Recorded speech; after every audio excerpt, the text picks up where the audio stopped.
Albuquerque Police. How can I help you? Yes, this is Harry Gendert. I'm at my sister's house, and she's not here. And I haven't been able to get a hold of her, and she usually gets back to me because I call her every morning and night, and she has, and the phone has been offline. Okay. And what's your sister's name? Marilyn Gander. This is Albuquerque Police Department. Coming inside, you need to make your presence known. Don't come to the front door with your hands open and empty. Do it now.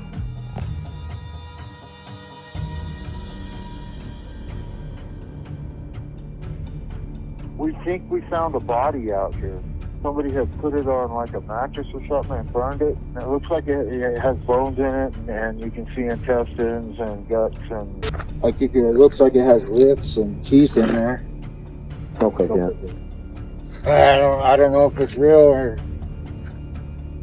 I already know what happened. Tell me what you think's happening. No, just don't like the way I'm being approached and questioned. They said, I'm too old. Will you please kill me? In a city where neighbors waved across fences and morning routines rarely changed, Marilyn Gander stood out not because she demanded attention, but because she was reliable, kind, and consistent. She didn't live dangerously. She didn't seek drama.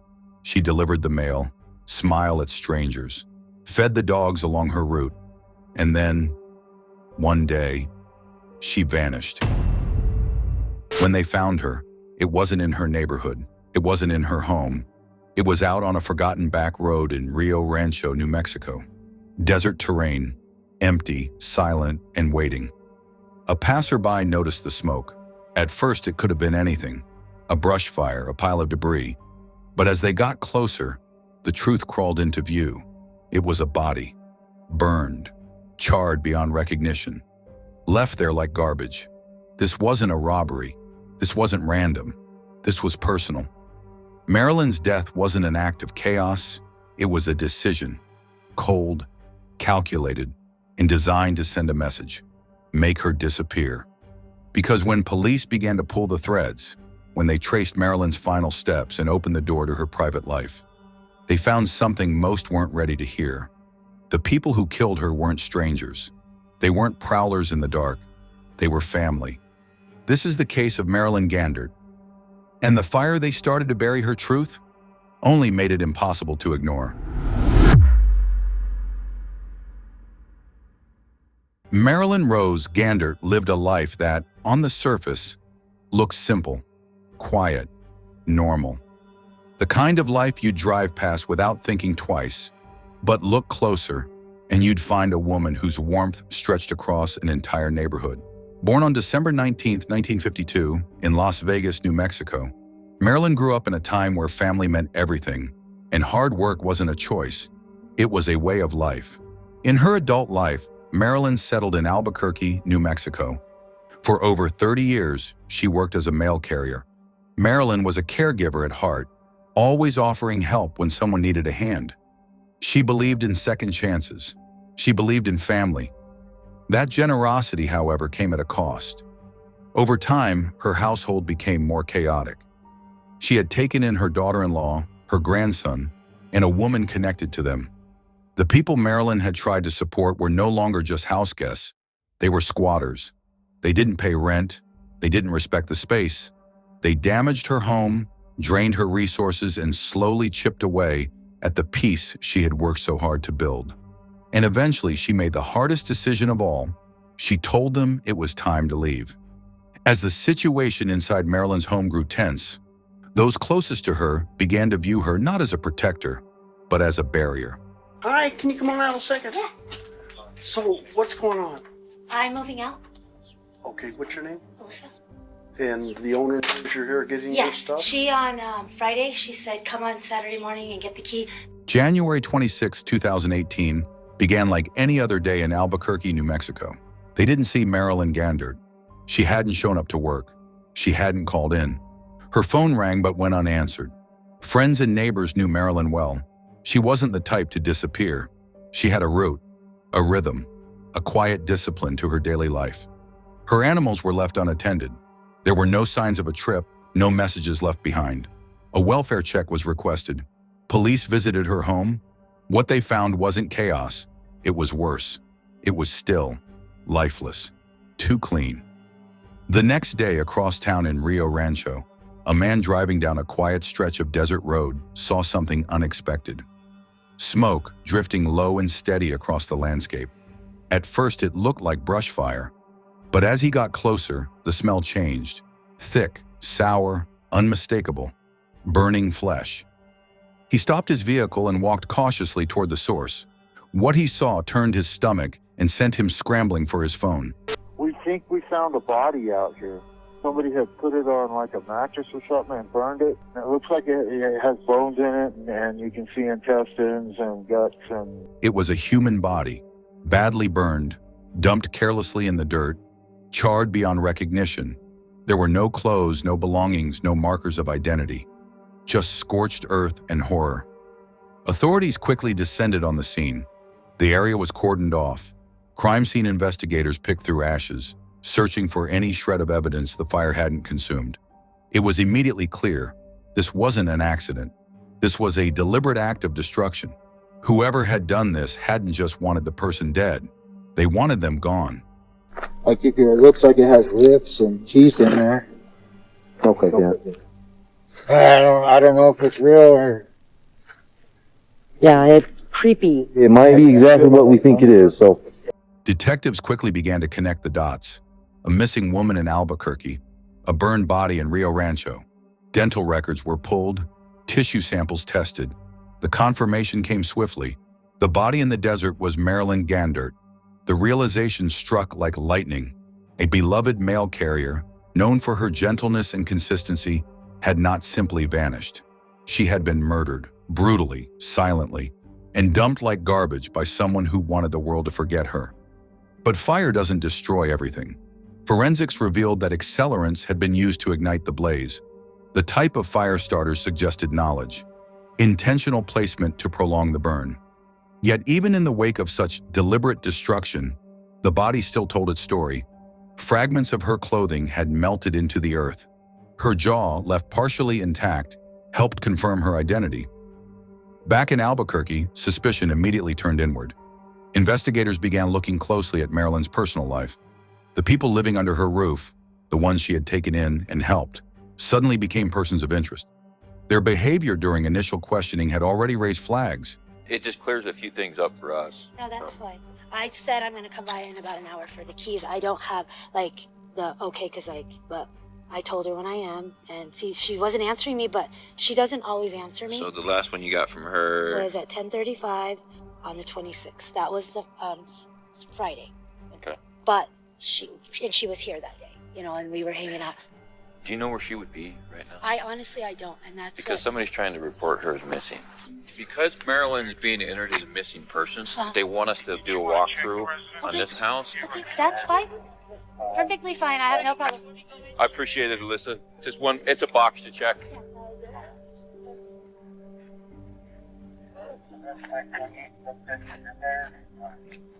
Right, where are you moving to?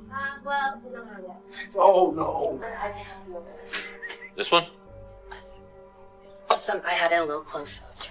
You're getting there. I'm getting there. You can open that door if you want. That's a closet. She didn't come yesterday, and I expected her to come by, but I didn't think anything of it. I thought, she probably just... Right. Sometimes she gets mad and won't even talk to me, and she's mad at me, but she has been pretty cordial with me. I said, I'm just trying to get my stuff out. But now, with the weight of this discovery, detectives started asking harder questions. Why hadn't her family reported her missing? Why were they so calm? And why did their stories not line up? The evidence began to mount. Marilyn had been last seen at home. There was no sign of a break-in, no indication of an outside threat. Whoever had harmed her had access to her home, her trust, and her routine. Investigators grew increasingly confident. This was an inside job. Police obtained surveillance footage, pored over receipts, and analyzed phone data. In time, a chilling sequence began to form. A vehicle matching the description of one owned by Marilyn's grandson was seen traveling toward Rio Rancho late the night she disappeared. Cell tower pings confirmed multiple phones near the burn site. Gasoline purchases were made. Marilyn's phone went dark. And then, the texts. Digital forensics recovered deleted messages between Marilyn's grandson and daughter-in-law. They spoke in fragments, like people trying not to say too much, but saying enough to damn themselves. References to getting her out and handling it echoed with malevolent clarity. What was once a missing person case was now a full-fledged homicide investigation. And the suspects, they weren't strangers. They were the very people Marilyn had opened her door to. The crime was no longer just about violence. It was about betrayal. With Marilyn Gander's identity confirmed and her body pulled from the ashes of the Rio Rancho desert, investigators faced one critical question. Who did this, and why? The brutality of the crime pointed to something personal. This wasn't random. This wasn't a robbery gone wrong or a stranger passing through town. This was intimate, controlled, angry. The killer, or killers, had taken time to burn her body, douse it in accelerant, and leave it in a location carefully chosen for its isolation. That level of cruelty didn't feel opportunistic. It felt calculated. Detectives returned to the one place where Marilyn's final hours might make sense, her home. Inside her North Valley residence, everything appeared still, almost untouched. Her personal belongings were neatly in place. There was no sign of forced entry, no blood, no broken furniture. But to the trained eye, that kind of stillness was unnerving. It suggested a quiet crime, something that happened without struggle or with preparation. The first thing investigators noted was who had access to the house. Marilyn had recently been living with her daughter-in-law, her grandson, and a woman connected to them. She had opened her doors to them during hard times, and according to neighbors, they'd been staying with her for months. But recently, things had soured. Marilyn had confided in a friend that she was preparing to evict them. She said they were disrespecting her property. She was tired of the mess, the damage, the lack of rent, and the growing tension inside her own walls. When police asked the trio about Marilyn's whereabouts, their answers were vague and scattered. Her grandson said he hadn't seen her since the previous day. When's the last time you talked to your grandma?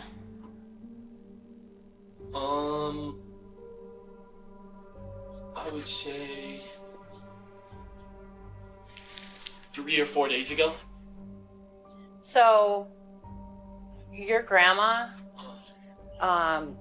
we found her, but she's dead. Where at? Well, we believe that it's suspicious.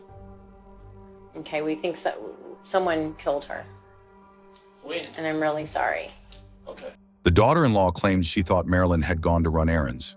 The third woman shrugged, offering no information at all. None of them appeared alarmed. None of them had reported her missing. And when they spoke, something was missing. The lack of concern set off alarms for investigators. Their stories didn't match.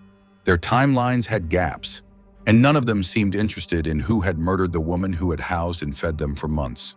Detectives pulled phone records. Marilyn's phone had gone dark the evening of January 25th, hours before her body was found. Her grandson's phone, on the other hand, was active. So were the others. Cell tower data placed all three individuals in the vicinity of Rio Rancho late that night. The triangulation lined up almost exactly with the burn site. They hadn't reported her missing because they already knew where she was. Investigators secured search warrants for Marilyn's home, and the vehicle registered to the grandson. Okay, we actually have to secure the house. Okay, I'm just trying to get all my stuff out. Okay. Like, All right, so unfortunately, I can't let you go back inside. I have things in there. Unfortunately, I can't. So she says. This is the Albuquerque Police Department. Make your presence known. Make your presence known now. Inside the house, there were subtle signs of a rushed cleanup. The kitchen smelled faintly of bleach. Trash had been taken out. Bedding had been changed. Yet there was a strange tension in the air, like the walls themselves were holding their breath. The real discovery came inside the vehicle. Forensics revealed traces of gasoline on the seats. A single strand of Marilyn's hair was recovered from the trunk. And under the floor mat, partially melted into the lining, was a button from what was later confirmed to be one of Marilyn's work uniforms. That was all investigators needed to bring the suspects in for formal questioning. Your story doesn't match. That's Try to make sure they're not what's going on. This officer's going to transport you there. You're going to meet with another detective, and we're going to sit down and have a chat, okay? One by one, they were interviewed. One by one, they broke. The third woman cracked first. Under pressure, she admitted they had gotten rid of Marilyn. We all were in Alyssa's room getting high. That's pretty much when Alyssa, she had brought it up before about killing Marilyn. I still didn't think we were gonna do it. I thought she was joking. Drake was like, "Can you just let us stay? Look at my mom packing." She was like, "No." Alyssa looked at me and Drake and nodded, and I looked at Drake, and he started walking behind Marilyn, and I got Marilyn and from behind and took her down.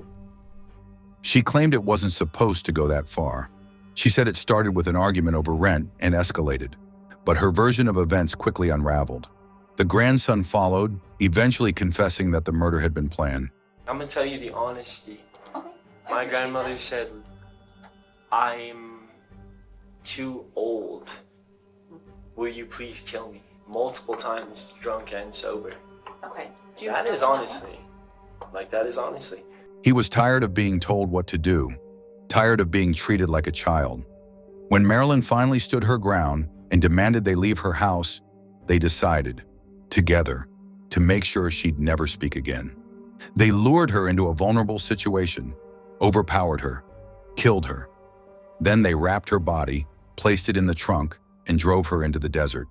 They doused her with gasoline, they lit the fire, and they left her there, believing that the flames would cover their tracks.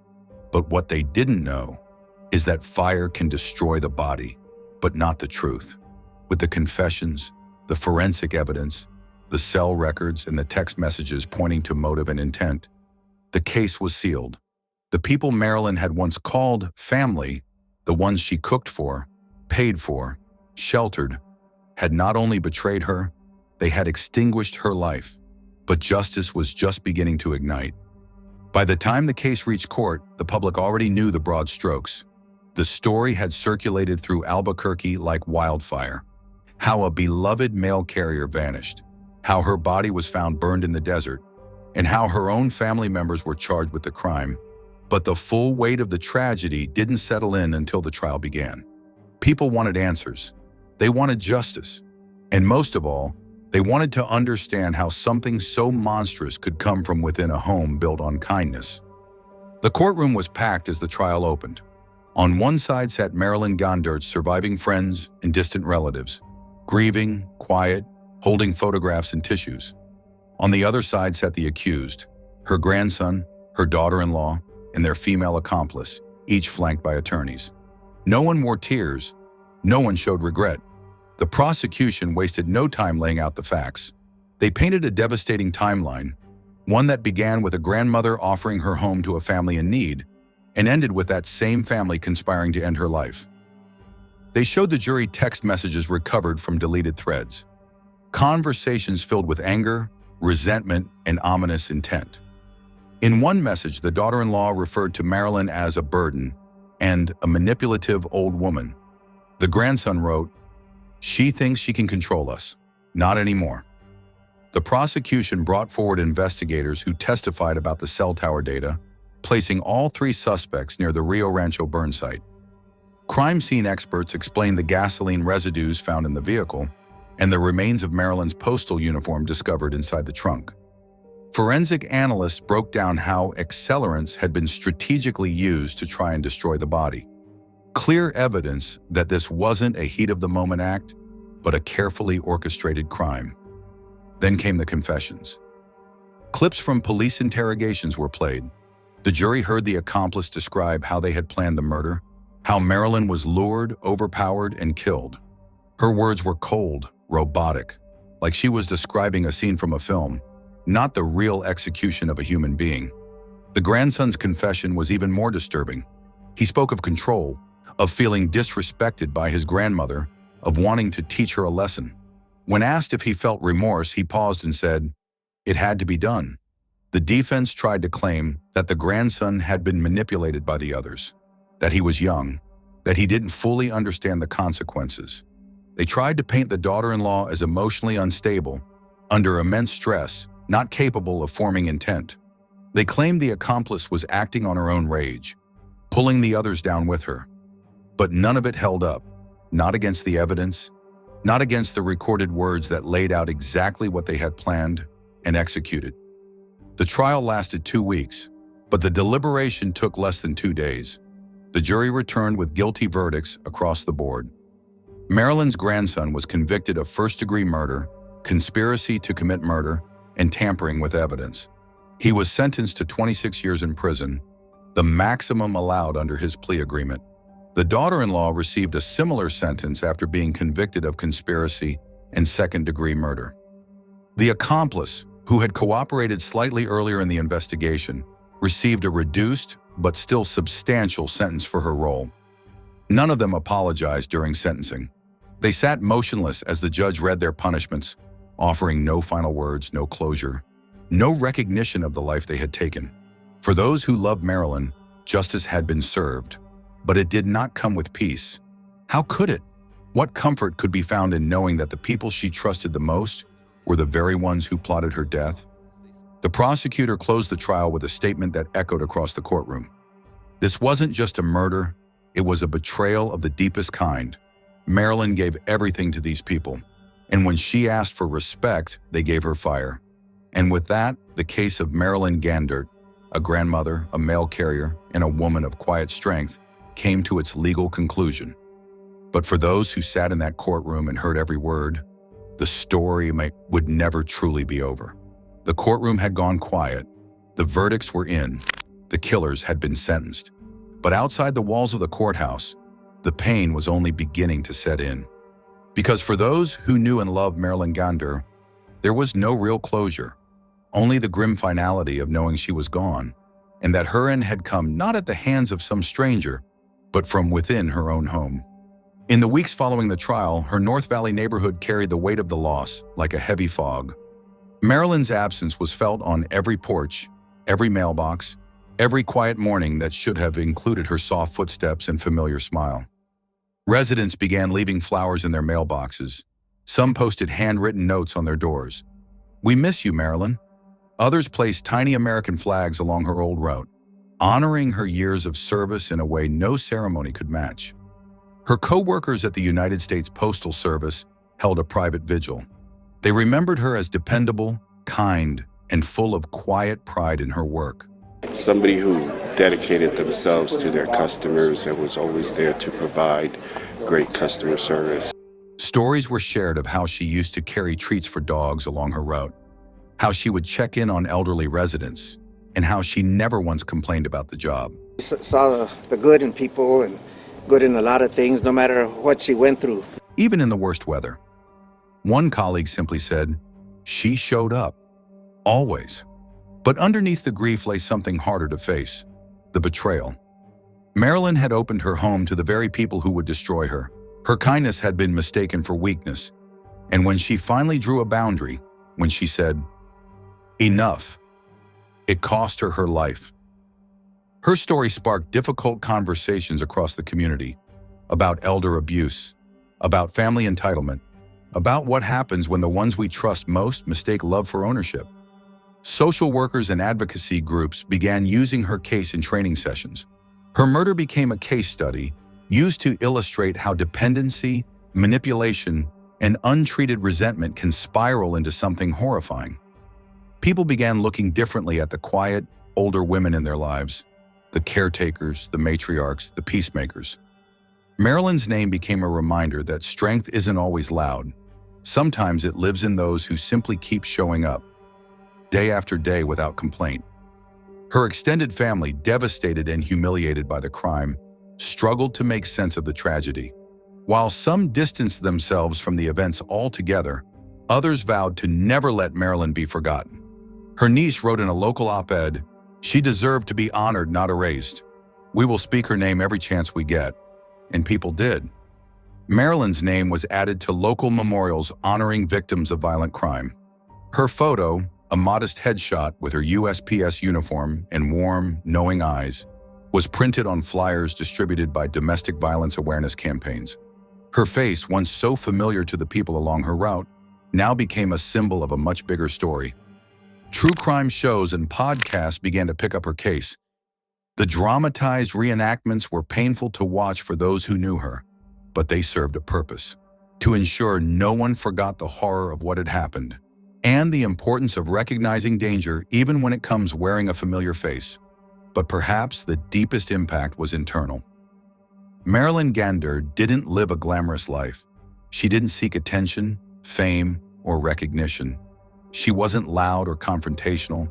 She wasn't known for making waves, but she mattered to her community, to her friends, and to the people she served every day with quiet dignity. And when her life was taken, when she was robbed of the peace she had earned, her story did something she never would have asked for. It demanded to be heard. In the end, Marilyn's story isn't just about murder. It's about trust. It's about the cruel intersection of love and exploitation. And most heartbreakingly, it's about how evil doesn't always come from the outside. Sometimes it's sitting at the kitchen table. Sometimes it sleeps in the next room.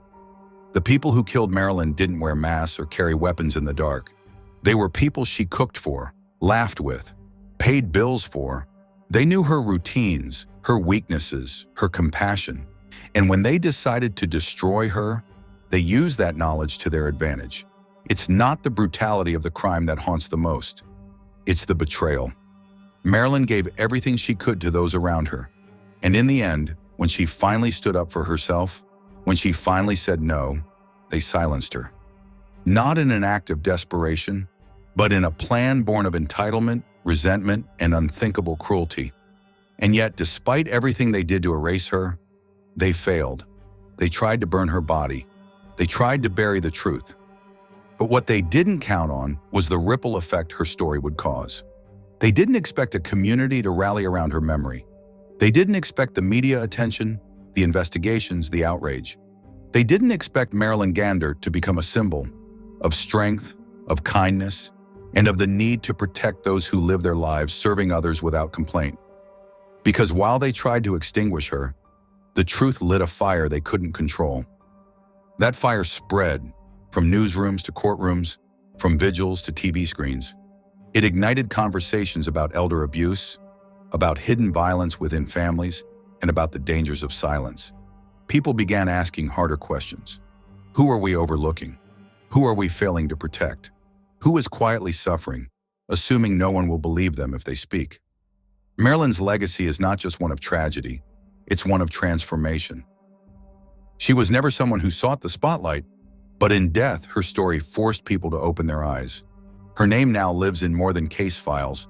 It lives in legislation discussions, in training sessions for law enforcement, in domestic violence awareness campaigns, and in every mailbox she once touched, there's a piece of her still present, a whisper of compassion, of strength wrapped in routine. Even the sentencing of her killers, while legally satisfying, could never fully answer the question that echoes at the center of her story. How could they? How could a grandson, someone raised under her roof, fed at her table, see her as disposable? How could a daughter-in-law, the very person Marilyn had tried to help through hardship, repay that kindness with fire?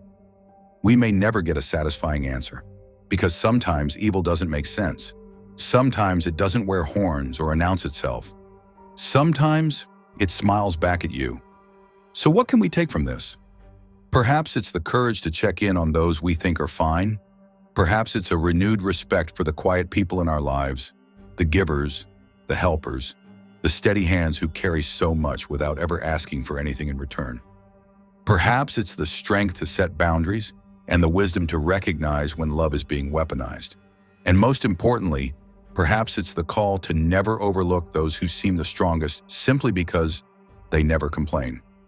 Marilyn Gander was more than a murder victim. She was a woman of integrity, grace, and unshakable generosity.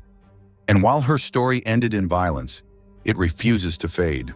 It stands now as a warning and a reminder that kindness must be protected, that silence must be questioned, and that even in the darkest desert, truth will rise from the ashes. So to Marilyn, we remember you. We speak your name, and we promise your fire will not be forgotten.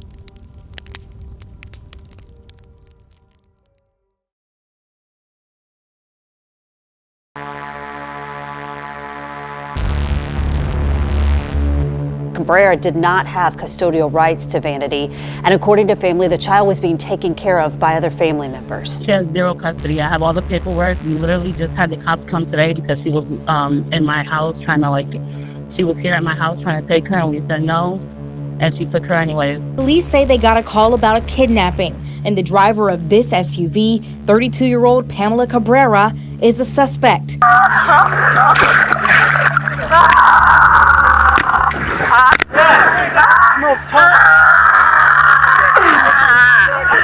Police say she kidnapped her daughter while armed, led officers on a chase, and crashed into this retention pond. I hope that kid's dead. Kid's dead. March 31st, 2022, Jacksonville, Florida. A peaceful spring evening descended into unimaginable horror. On this day, 5-year-old Vanity Cabrera's life was cut short in a way no child deserves. The sun was setting over the busy interchanges of a 95 and 9B when sirens ripped through the air. Police cars tore down the highways at over 90 miles per hour, chasing a silver vehicle. But inside that speeding car was not a dangerous fugitive on the run. It was a frightened little girl and her own mother behind the wheel. As officers pursued, unaware of what would unfold in mere minutes, drivers along the route watched in stunned confusion as the chase weaved through traffic lights and exits. What began as a routine kidnapping report would soon become one of Jacksonville's most haunting tragedies. Today, we unravel the heartbreaking story of Vanity Cabrera, a child who spent her last moments trapped in a sinking car, while the mother who should have protected her chose a path of irreversible destruction. What drove Pamela Cabrera to flee with her daughter at knife point? Could anyone have stopped this? And what happened in the dark waters of that retention pond as officers dove in, desperately trying to save a life already slipping away? This is not just a story of a police pursuit gone wrong. It is a story of mental illness, a failed system, and the unimaginable cost when the society's safety nets break. Stay with us as we investigate every chilling detail.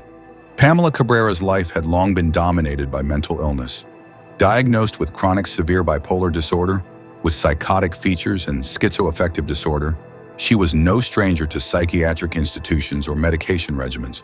Family and court records paint the portrait of a woman trapped in cycles of treatment, breakdown, and recovery. Her daughter Vanity was only 5. Bright-eyed with long curls framing her delicate face, she lived with relatives due to her mother's instability. Court orders had denied Pamela legal custody, fearing exactly what would come to pass. To Vanity, Pamela was a distant, sometimes frightening presence. To Pamela, Vanity was her world, but that love was clouded by delusion and paranoia. On March 31st, everything unraveled. According to reports, Pamela armed herself with a knife and abducted Vanity, driving off despite knowing she was not permitted to take her. A 911 call from Whitney Baez alerted police that Vanity had been kidnapped by her mother with a weapon. Jackson 911 was the location of your emergency. Hi, I would like to report a kidnapping. Where you at? I am in Jacksonville, Florida. Okay, are you the one that was kidnapped? Who was kidnapped? She came and took her, and she just sped off in the car with her. She has no custody at all. She has zero custody. I have all the paperwork. We literally just had the cops come today because she was in my house she was here at my house trying to take her, and we said no, and she took her anyways. Do you know what kind of vehicle she was in? Yes, she's in a gold Nissan Murano. I have the license plate number. How long ago did they leave? She just left. She just sped off, right now. All right. And is she supposed to be around? No, she's not supposed to have, she's allowed to have visitation, but only supervised. So I was standing right there with her, my newborn, and she sped off. Officers were dispatched immediately. Pamela's erratic behavior had been escalating. Earlier that day, she called police herself, insisting she had visitation rights. 911, what's the location of your emergency? I don't know the exact address. I think it's, let me see. Hold on. And the thing is that I need a cop to come. I think it's called. Okay, hold on. I'm gonna get to the street name right now. Okay, so I have visitation rights to the court. Mm-hmm. And she said my sister's home. So I came to see her. My sister's home. She don't want me in her house. So I said, I'm going to call the cops and they can, so I can see my daughter. Any taken drugs or weapons? No. What's your last name? A good callback number for you? This one. What is this one? Okay, are you there at the Yeah, I'm right in front of the house. Still not out of school yet. She gets out of school. They haven't even went to go pick her up yet. But I'm here because they're gonna go pick her up now. Okay. And I just need the cops to be here so they can solve the. Because she don't want me to be here, but I came to because I got the visitation right. Okay, I'll have officer out there to you. Okay, thank you. Bye. You're welcome. But these calls were dismissed as delusional. The stage was set for tragedy long before the chase even began. It was around dusk when officers spotted Pamela's car at the intersection of Biscayne Boulevard and Dunn Avenue. Sirens blared, lights flashed, but instead of pulling over, she slammed her foot on the gas. The silver vehicle tore down highways at speeds reaching 90 miles per hour. Red lights were ignored, and other drivers barely swerved in time. For nearly 30 miles, the pursuit continued, winding through Jacksonville's major roads as officers radioed in her movements. In those fleeting moments, Vanity sat quietly in the front seat, unaware of the looming danger. Dash cams recorded every desperate turn. When Pamela approached the interchange for 9B West, she tried to exit, but in her panic, she missed the curve.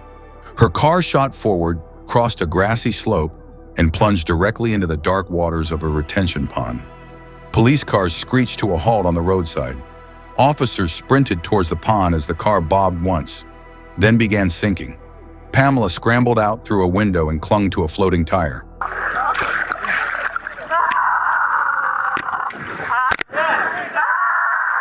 Ready?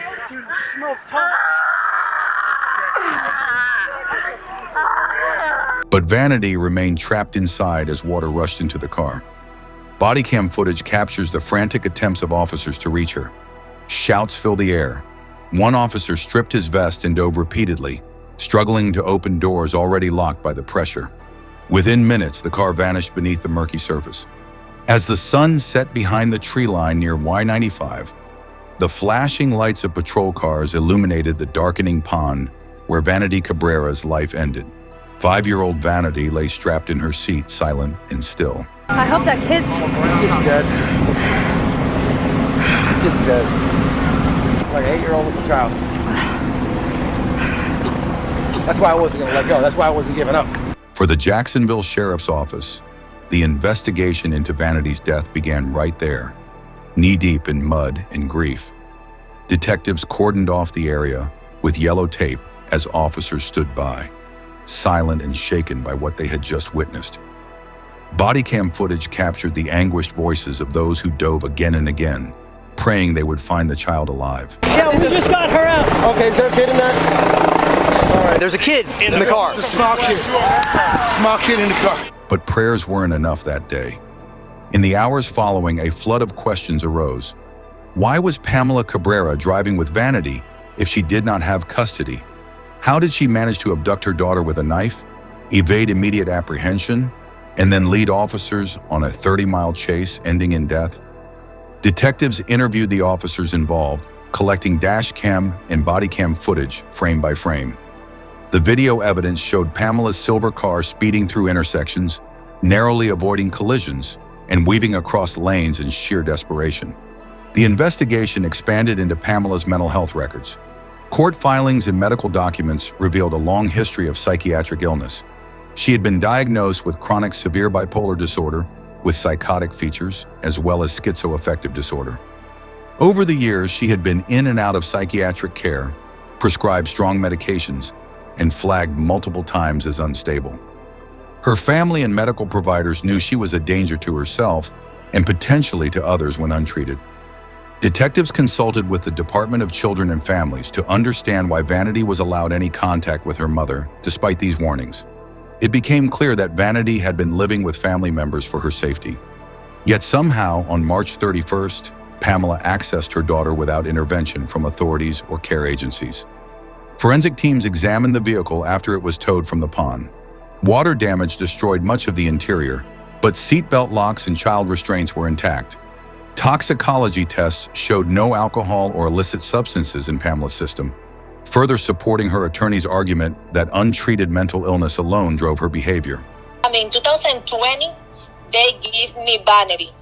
I had it for a whole month because they took Vanity away from her because she was having mental health problems. It's incredibly sad that not just because it was a young girl that passed, but that the mother was having mental health issues and probably could have used some help. A mother abducting her child with a knife, speeding from police, and ending her daughter's life in a watery grave was a narrative too shocking to process. For the officers involved, counseling was offered. Many described nightmares of that evening, seeing Vanity's small figure submerged beneath dark water, knowing their best efforts could not save her. The investigation concluded with clear charges: aggravated manslaughter of a child, and aggravated fleeing or attempting to elude police causing death. Prosecutors argued that Pamela's decision to run, drive recklessly, and miss the exit directly caused Vanity's death, regardless of her mental state. But for Vanity's family, the criminal investigation was only the first step. They filed a civil lawsuit against multiple agencies, including Lifestream Behavioral Center, Eckerd Youth Alternatives, the LJD Jewish Family and Community Services, and Family Support Services, alleging that their collective negligence placed Vanity in harm's way. The lawsuit argued these agencies failed to enforce custody restrictions, failed to treat Pamela adequately, and failed to protect a vulnerable child from a mother known to be severely mentally ill and off her medication. Investigators wrapped their case with a chilling conclusion. Vanity's death was not just the result of a mother's crime. It was the final chapter in a story of systemic failure, untreated mental illness, and a child lost forever to preventable tragedy. The criminal trial of Pamela Cabrera began with a heavy atmosphere inside the Duval County Courthouse. In it sat a woman with uncombed hair, hollow cheeks, and eyes glazed with medication. This was not the frenzied mother who sped away with her daughter. This was Pamela Cabrera, stripped of delusion, medicated, and subdued. Initially, Pamela was found incompetent to stand trial. Psychiatric evaluations determined she was unable to comprehend the proceedings or assist her attorneys due to her severe psychotic symptoms. For months, she remained at a state hospital, undergoing stabilization treatments, until doctors ruled she was fit for court. Her attorneys prepared an insanity defense. They argued that her bipolar disorder with psychotic features and schizoaffective disorder rendered her incapable of understanding the consequences of her actions on March 31st. All right, very well. Based on my review of the report, Dr. Meadows' report, applying applicable legal standards after an independent review, this court finds that Ms. Cabrera is incompetent to proceed, meets the criteria for involuntary hospitalization, and there is a reasonable probability that Ms. Cabrera will regain competency within a reasonable period of time. I think it really does underscore the nature of the mental illness that Pamela Cabrera suffered from and still suffers from. You can see by her behavior in court that she's acting irrationally. In her mind, they argued, she was not fleeing police to harm Vanity. She believed she was protecting her from imagined threats. During pretrial hearings, Vanity's family sat in silence. At times, sobs broke out as prosecutors described the frantic rescue efforts at the pond. Body cam footage was played in court. Officers diving repeatedly into black water, muffled shouts echoing from their vests. Some jurors wept openly, but in January 2024, Pamela Cabrera unexpectedly pleaded guilty to 2 charges: aggravated manslaughter of a child and aggravated felony fleeing or attempting to elude causing death. Your plea to the court was to counts 1 and 3 with a range between 10 and 30 years. After hearing the presentation from both sides and taking into consideration aggravation and mitigation that's provided, regardless of the guidelines, based on the serious nature of the offense, as to count 1 and count 3, based on the plea, the maximum being allowed is 30 years. The court sees fit that based on the aggravation involved to sentence you to the maximum allowed. You'll be adjudicated guilty on counts 1 and 3. You'll be sentenced to 30 years. It was a decision that stunned observers. Her attorneys explained that a plea deal ensured Pamela avoided a potential life sentence while sparing Vanity's family from prolonged testimony. The plea acknowledged her guilt while still allowing her team to cite mental illness in sentencing considerations. The sentencing hearing in October 2024 was emotionally charged. Pamela sat slouched, staring at the table before her. The prosecution described the timeline of Vanity's death with harrowing clarity. She drove at over 90 miles per hour, ran red lights, and missed an exit. She escaped the sinking car, leaving her child trapped. That is not illness alone. That is reckless disregard for human life. Cabrera's sister, Whitney Baez, testified that she had custody of Cabrera's 5-year-old daughter, Vanity, because of Cabrera's mental health issues and erratic behavior.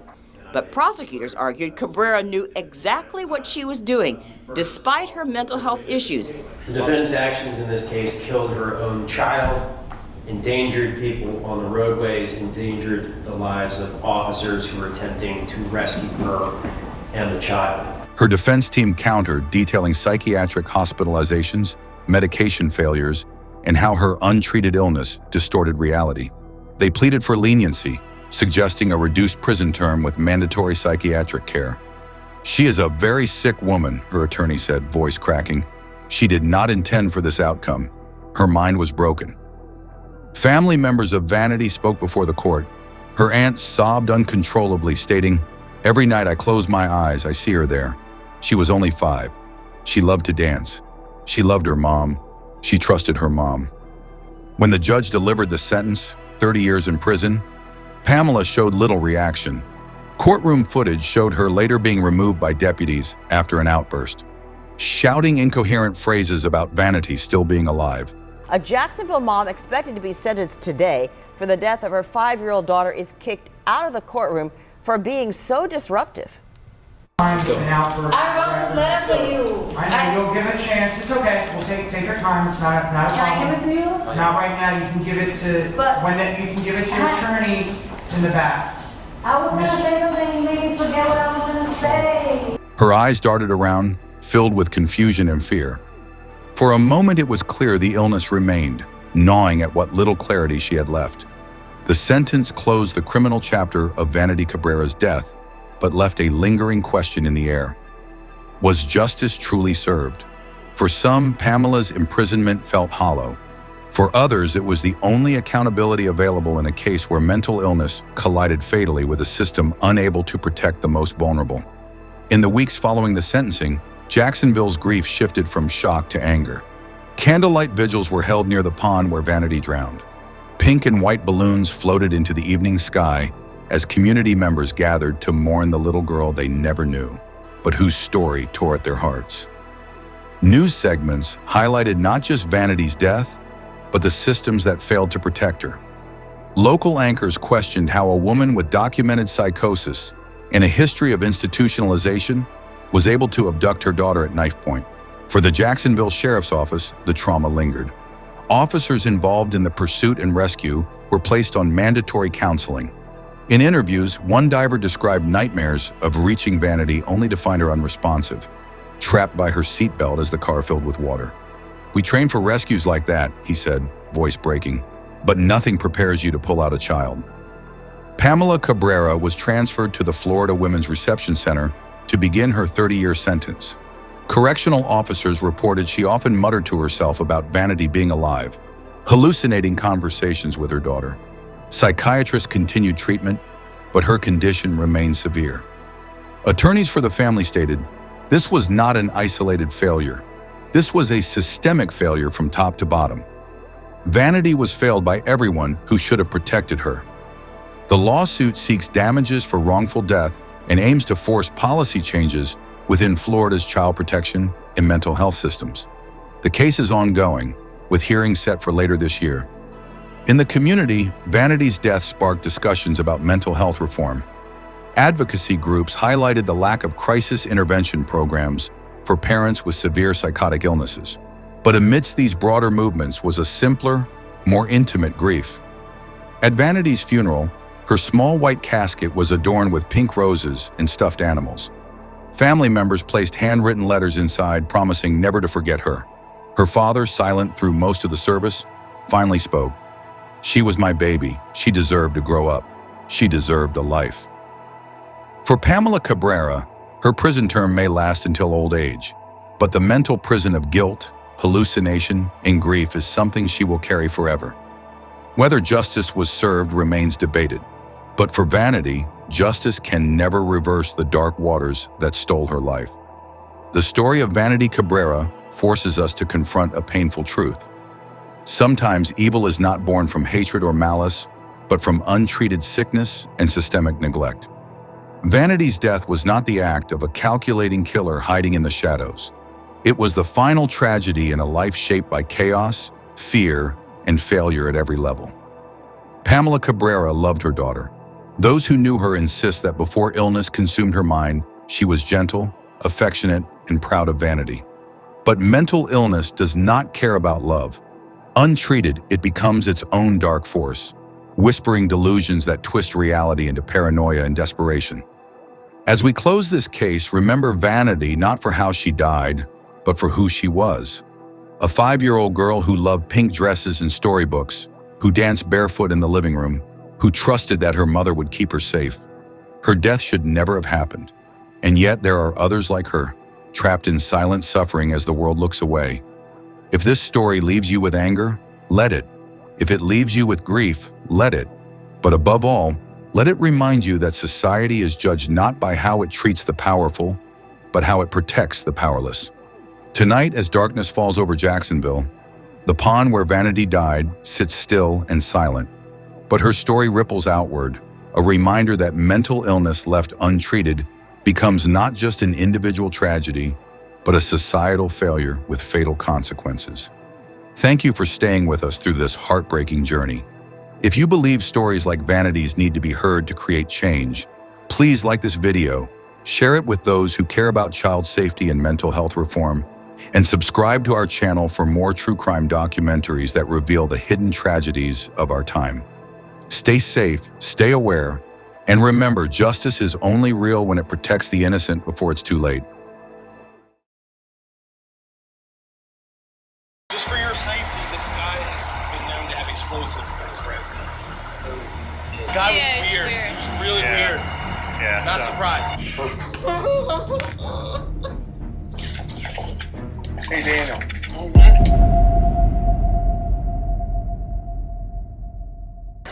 Oh, that's fatal. Don't put it on the air yet. It'll just make media. Yeah. One or two. Very complete. One is getting transported, and one fatality. What about the status of the other one? What's the status of the other one? Do they know? Probably stable? Yeah, probably. Homicide, I don't know, we should probably ask her. Yeah. This key is found in the laundry room. Oh, wow, I was so close to getting him. Oh, man. I was so close. They could have picked him up and taken him out.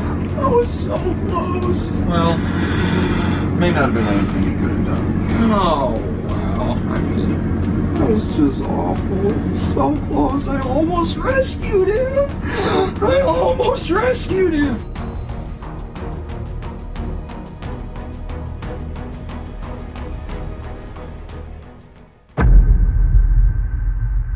My son was found dead. He was burnt from head to foot. He was literally cooked, nay, barbecued.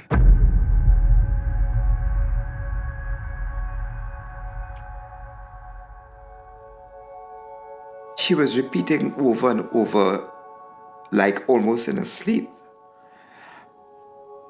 She was repeating, I want back my son.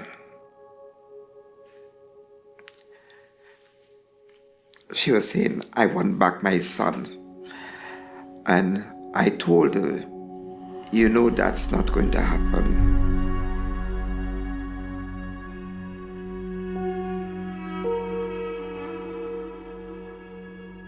Daniel Beckwith murdered my son.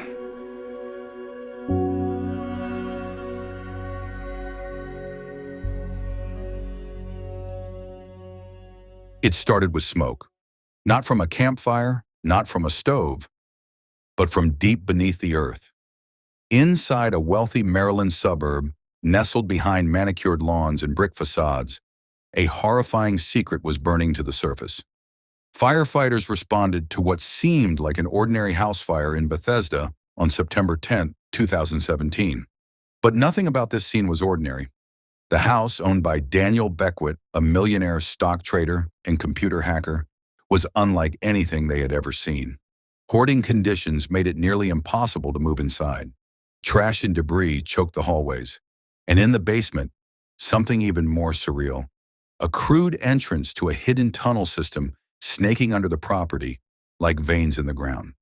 At the far end of it lay the naked, burned body of a young man, just steps from safety, yet utterly unreachable. His name was Askia Kafra, just 21 years old, intelligent, driven, a dreamer with a plan to change the world through business. But instead, he died in the darkness, trapped underground, with no clear way out. His final texts were desperate cries for help. He smelled smoke. Something was wrong, but by the time emergency crews arrived, it was too late. Askia had been consumed by the fire and the madness that sparked it. At first glance, this case looked like a freak accident, a fire caused by faulty wiring, an unfortunate death in a cluttered home. But as investigators dug deeper, quite literally, they discovered a disturbing web of obsession, deception, and paranoia. Yeah, let's go where this whole thing first started.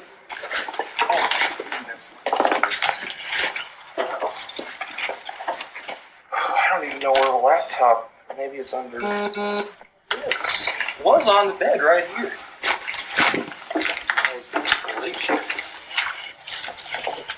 Hey Daniel. One of the investigators collected a laptop. I don't know whether it's yours or Askia's or what. I don't like them. Yeah. Oh my goodness. This is way messier than it was before. Even, yeah, I mean, it wasn't in good shape before, but So he was probably already over here, you think? Second time. This is the worst spot he could have gone to. One where a brilliant but erratic man convinced another to bury himself alive in the name of survival. What was Daniel Beckwith hiding? Why had he lured a young entrepreneur into a labyrinth of tunnels beneath his house? And how had a fire so deadly and devastating been allowed to happen in the first place? This isn't just the story of a bizarre bunker project gone wrong. It's a tale of exploitation masked as opportunity, of trust traded for control, and of a justice system grappling with the question, when does eccentricity cross the line into criminal negligence? Askia's family called it murder. My name is Dear Kafra. I am father of Askia Kafra. Daniel Beckwith murdered my son. Beckwith's lawyers claimed it was a tragic accident. The courts? Well, even they couldn't quite agree. In a world increasingly obsessed with doomsday prepping, tech disruption, and the collapse of modern society, this case was a chilling collision of all three. A millionaire with a fear of nuclear war, a startup hopeful looking for his big break, and a house hiding secrets not even its neighbors could have imagined. This is the story of Askia Kafra, the tunnels he helped build, and the flames that revealed the truth. Stay with us. Askia Kafra was 21 years old, bright-eyed, ambitious, and idealistic. The kind of young man who believed in building something bigger than himself, literally. He was working on a startup idea he hoped would one day bring him success and purpose. He was sharp, creative, and driven. But like many young entrepreneurs, he lacked the one thing his vision couldn't manifest overnight: money. Daniel Beckwith. Beckwith was no stranger to wealth. A tech-savvy stock trader with a penchant for hacking, he'd made his fortune online. He lived in Bethesda, Maryland, in a quiet, affluent neighborhood. On the surface, he was reclusive, but seemingly harmless. But beneath that surface, quite literally, Beckwith was digging his own escape from the world. He feared a nuclear disaster, particularly from North Korea, and was obsessed with survival. So he began constructing an underground bunker system beneath his home, a paranoid labyrinth carved into the earth under layers of concrete and secrecy. Askia and Beckwith met online, where their worlds briefly aligned. Askia pitched his startup. Beckwith invested $5,000. It wasn't much, but it was a start. The business ultimately failed, but Beckwith saw something else in Askia, something he needed: labor, trust, discretion. Beckwith offered him another deal: help him dig, come work on his secret project. He'd be paid. And with Askia eager to restart his ambitions, he agreed. But Beckwith's world was different, dangerous. Once Askia accepted the job, the line between opportunity and captivity blurred. Beckwith insisted on total secrecy. When picking up Askia for work, he'd blindfold him with blackout glasses.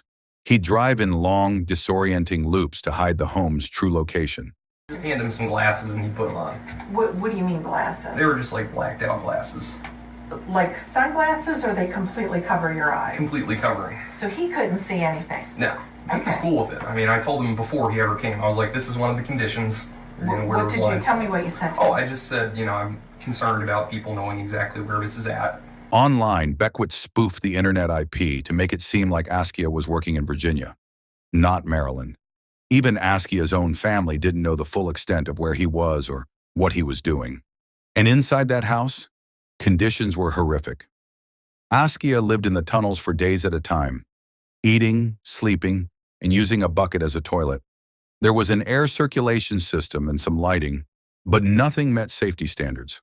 Exposed electrical wiring hung like veins across the ceilings. The risk of fire was ever present.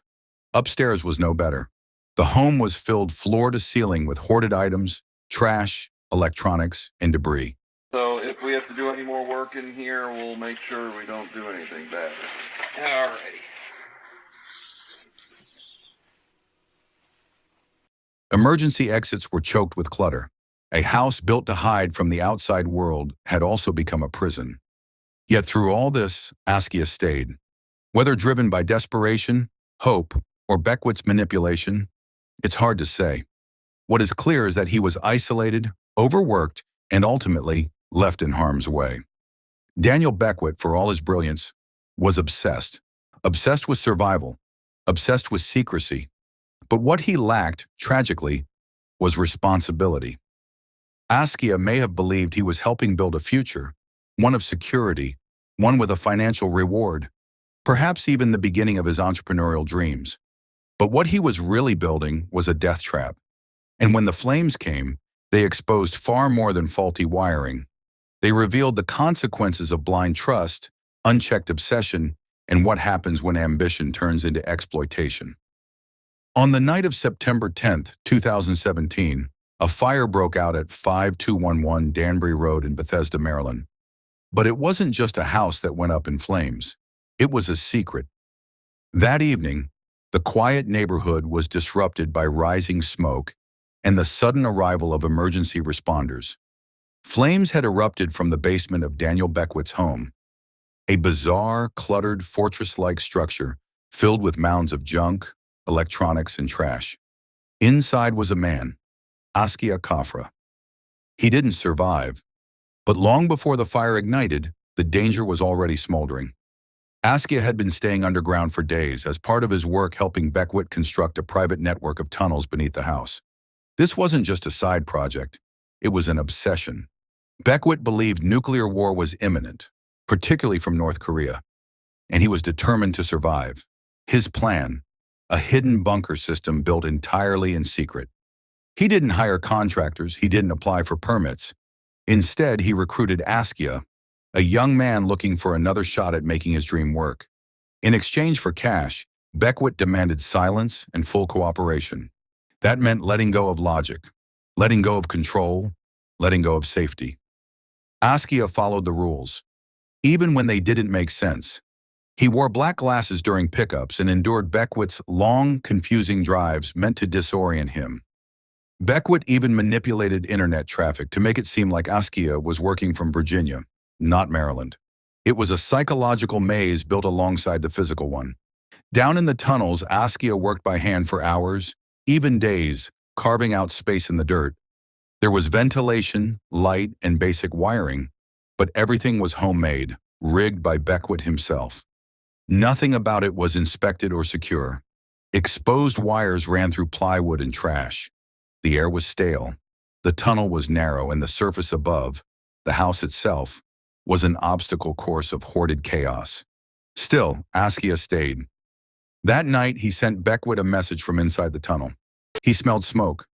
But instead of calling 911 or rushing to help, Beckwith tried to address the problem remotely. He later claimed he activated a fan. Minutes ticked by. Smoke thickened. Then the fire surged. Investigators later determined the blaze was caused by a defective electrical outlet in the basement, likely overloaded by the tangled mass of cords and wires Beckwith had installed without oversight. As the fire grew, Askia had no chance. Trapped in the basement, disoriented by the smoke, and overwhelmed by the hoarding conditions, Askia tried to escape. He made it within feet of the basement door, but piles of debris, trash, and obstacles blocked his way. The flames moved faster than he could. The thick smoke consumed the oxygen. Firefighters found his body, naked, charred, and curled up on the floor. He was just steps from safety. A few clear feet might have saved him. But in Beckwith's house, even escape was buried under paranoia. The image haunted everyone who saw it. Askia hadn't been killed by malice. He wasn't stabbed, shot, or intentionally murdered. He died because someone who should have known better, failed to act like a responsible human being, failed to provide safety, failed to call for help in time. The tragedy wasn't just that a young man full of dreams died. It was that he died for something absurd, digging a bunker for a doomsday that never came, beneath the house of a man who thought he could outsmart the end of the world, but not his own negligence. The fire may have been the immediate cause of death, but what really killed Askia Khafra was a toxic combination of obsession, secrecy, and irresponsibility. When firefighters finally extinguished the blaze at Daniel Beckwith's Bethesda home, they expected to find destruction. What they didn't expect was a descent into something almost surreal. Part hoarder's den, part bunker, part tomb. The discovery of Askia Khafra's body was only the beginning. The condition of the home raised immediate red flags. First responders struggled to even navigate the interior.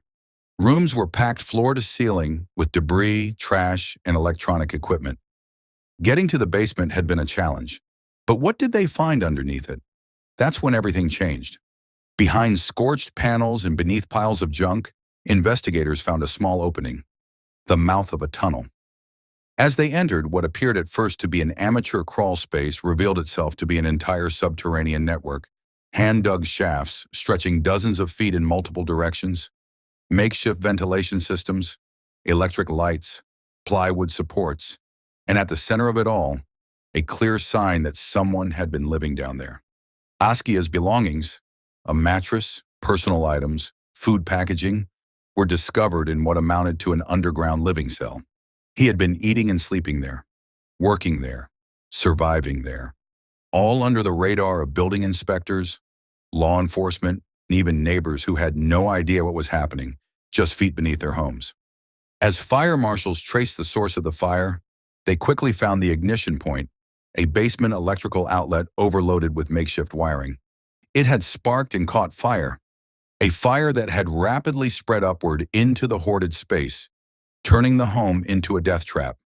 Forensic analysis confirmed that the outlet had been overloaded and not installed to code. There were no circuit breakers designed to contain such an overload, just a web of tangled extension cords strung like a spider's nest around combustible materials. But the most damning evidence came from the timeline. Askia had texted Beckwith from underground, saying he smelled smoke. This wasn't an instantaneous fire. There had been a window, a narrow, critical window where Beckwith could have acted. Instead of calling 911 or racing to save Askia, Beckwith stayed upstairs, claiming he tried to manage the situation with a ventilation fan. Minutes ticked by, and the fire grew. By the time Beckwith finally called for help, it was too late. The fire department later estimated that Askia likely died from smoke inhalation and thermal injuries just minutes before they arrived. The story soon caught the attention of Montgomery County detectives. They were stunned by the level of secrecy Beckwith had employed. Just for your safety, this guy has been known to have explosives in his residence. guy was weird. He was really weird. Interviews with Askia's family revealed that even they didn't know the precise location of where he had been working. He used to blindfold my son with dark glasses and drive him for as much as 1-2 hours way out to Manassas in Virginia. So my son was under the belief that these tunnels were out in the mountains of Virginia. And then he would give him a key lanyard to hold, but lead him into his basement with Askia holding the key lanyard and blindfolded, and he holding the other end. Take him to the hole in the ground, the shaft that leads down to the tunnel, and it's only at that point the blindfold was removed. Unfortunately, it's almost like a dog on a leash. One of the most chilling details, Beckwith had used a technique called IP spoofing to make it appear online that Askia was digging tunnels in Virginia, not Maryland. Investigators viewed this as more than just eccentricity. It was a deception. As the investigation unfolded, so did Beckwith's disturbing pattern of behavior. Easy into it.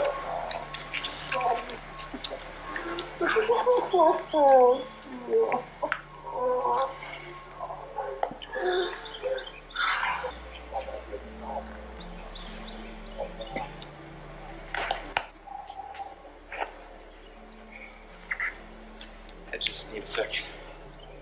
I need a second. This is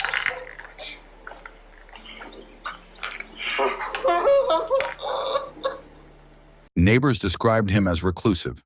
Some had noticed strange activity, but had no idea of its scope. There's been stories about that. They mentioned like a hoarding situation. Could be anything from someone survivalist in an underground bunker. And you said the guy that lives here, what's his name? It's the guy who would His name is Daniel Beckwith. He actually had explosives apparently at his house.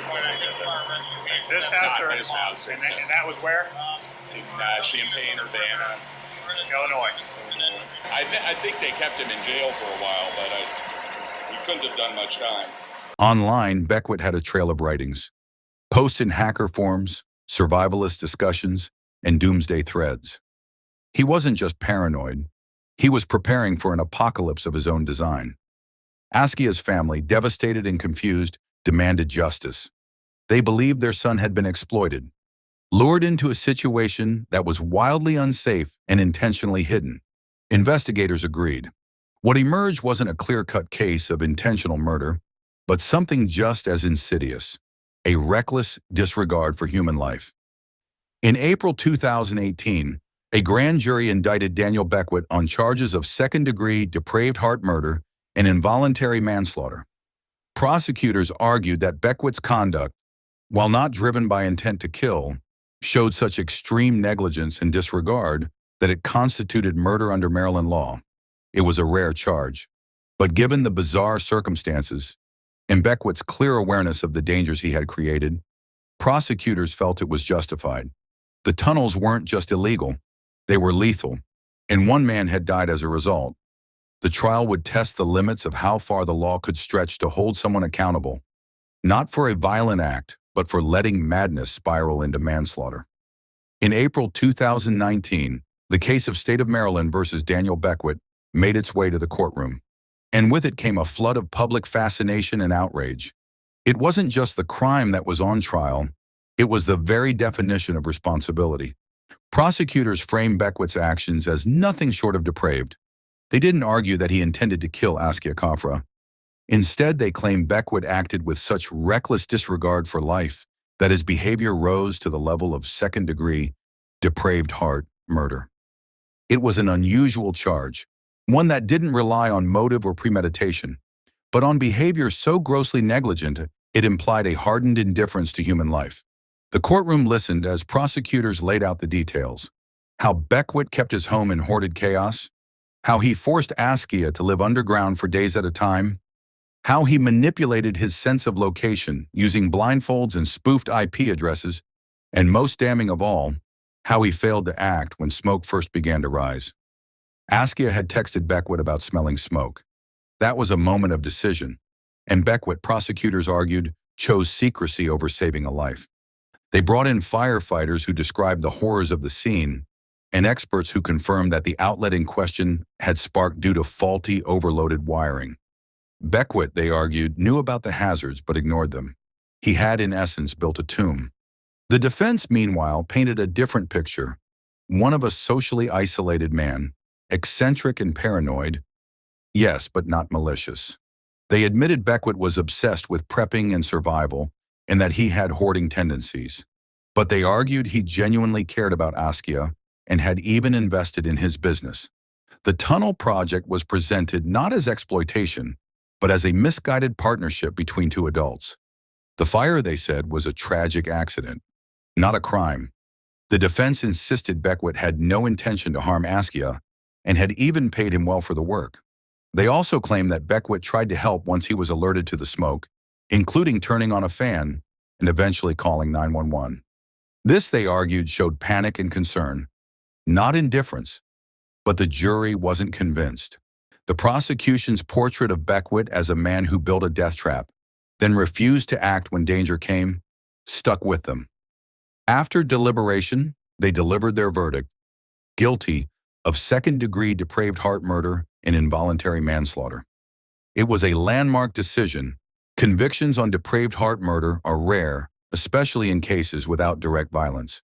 Judge Margaret Schweitzer sentenced Beckwith to 9 years in prison, a sentence many found lenient yet legally appropriate under Maryland's guidelines. Now, I want to let you know, second-degree depraved heart murder, the minimum sentence for that is 10 years. And I think the maximum was either 25 or 30 years. The judge at his sentencing gave him 9 years, one less than the minimum. I couldn't understand it. Here's her explanation. She don't believe that what happened rises to the level of a second-degree depraved heart murder. And because of that, this is the reason she gave him 9 years. And she praised him. She actually praised him. She said he's so bright, he's so intelligent, he has a lot to give to society. She said that he reminded her of her brother, who is a bright guy, who's a nuclear physicist. And I felt humiliated. I felt humiliated because I was a victim and he was the perpetrator of a crime. And how could you be praising the perpetrator of a crime at his sentencing? What about my feelings? Don't I matter? You know? You are praising this gentleman who did a criminal act, who 12 jurors believed committed murder and manslaughter. And then she gave him 9 years. Askia's family, though devastated, felt some measure of justice had been served. They had lost a son who had only just begun to chase his dreams, and now, at the very least, someone was being held accountable. But the story didn't end there. Beckwith's legal team quickly filed an appeal, arguing that while the circumstances were tragic, they did not meet the legal threshold for second-degree murder. In their view, the charge was an overreach, and in time, Maryland's courts would agree. In January 2021, nearly 2 years after Daniel Beckwith's conviction, the Maryland Court of Special Appeals issued a decision that shook the foundation of the original trial. The court agreed with the defense. Beckwith's actions, however negligent, however bizarre, did not legally constitute depraved heart murder. The ruling wasn't about whether Beckwith was responsible for Askia Kaffer's death. That part had already been made clear. What the court questioned was whether his recklessness truly met the legal standard of extreme disregard for human life. They concluded it did not. The murder conviction was overturned. Still, the court upheld Beckwith's conviction for involuntary manslaughter, reaffirming that his negligence had indeed caused a preventable death. But without the murder charge, his original sentence was no longer applicable. Beckwith was sent back to court for resentencing. In September 2021, the new sentence was handed down. 5 years in prison, with credit for time already served. Given his good behavior and time already spent behind bars, Daniel Beckwith would be a free man before long. For Askia's family, it was a brutal blow. The man whose recklessness had led to their son's death would serve less time than many nonviolent offenders. To them, the system had favored technicalities over justice. They argued that the case wasn't just about faulty wiring, it was about power, manipulation, and the exploitation of a vulnerable young man. Outside the courtroom, the case continued to spark debate. Some saw Beckwith as a tragic figure himself, a mentally unwell recluse whose paranoia had gotten out of hand. Others saw him as a privileged eccentric who used his money and legal resources to avoid accountability. Media outlets dubbed the case the bunker death, and true crime forums lit up with theories and outrage. The surreal nature of the crime, tunnels, blindfolds, doomsday prepping, made it a case unlike any other.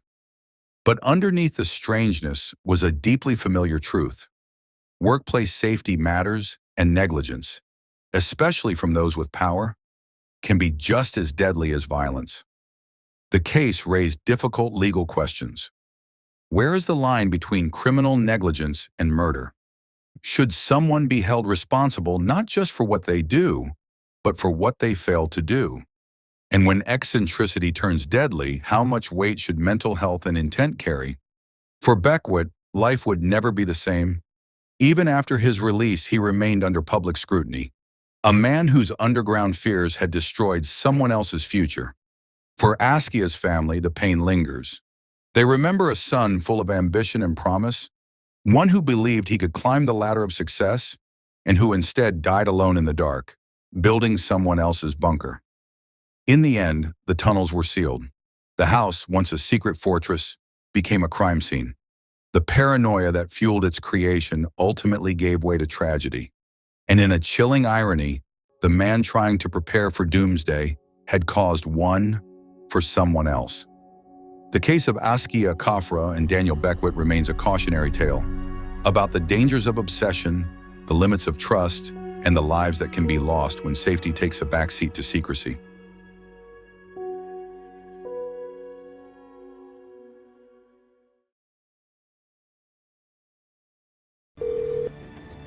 Winnebago 911. A man was shot. Are you with the person right now? Yes. Is he breathing? Yes. Okay. Where is the assailant? Somewhere in the house. Okay, is it male, female? Female.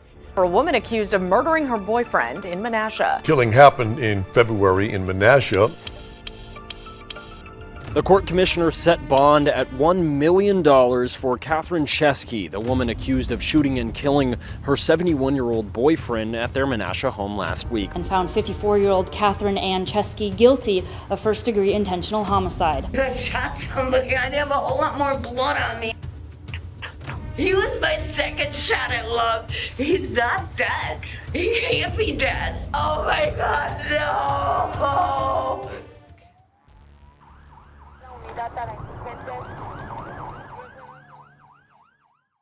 Menasha, Wisconsin, nestled along the Fox River, is the kind of place where people leave their doors unlocked, where snow blankets the roofs like frosting in winter, and where time moves just a little bit slower. It's not the sort of town you expect to wake up to murder headlines.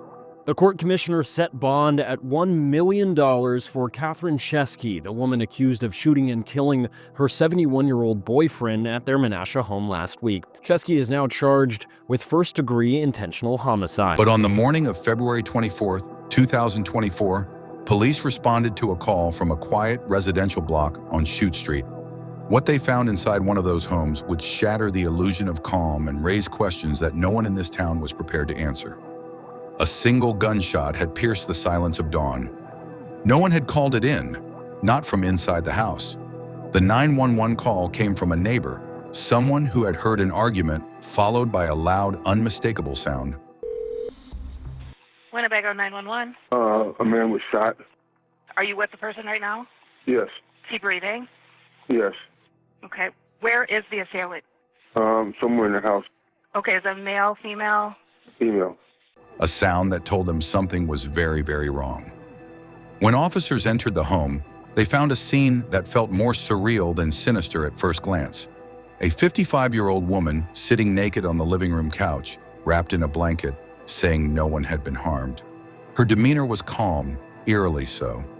That woman was Catherine Chesky, and just a few feet away in the bedroom lay the body of Thomas Guyette, a 71-year-old man who had once been her partner, her companion, maybe even the love of her life.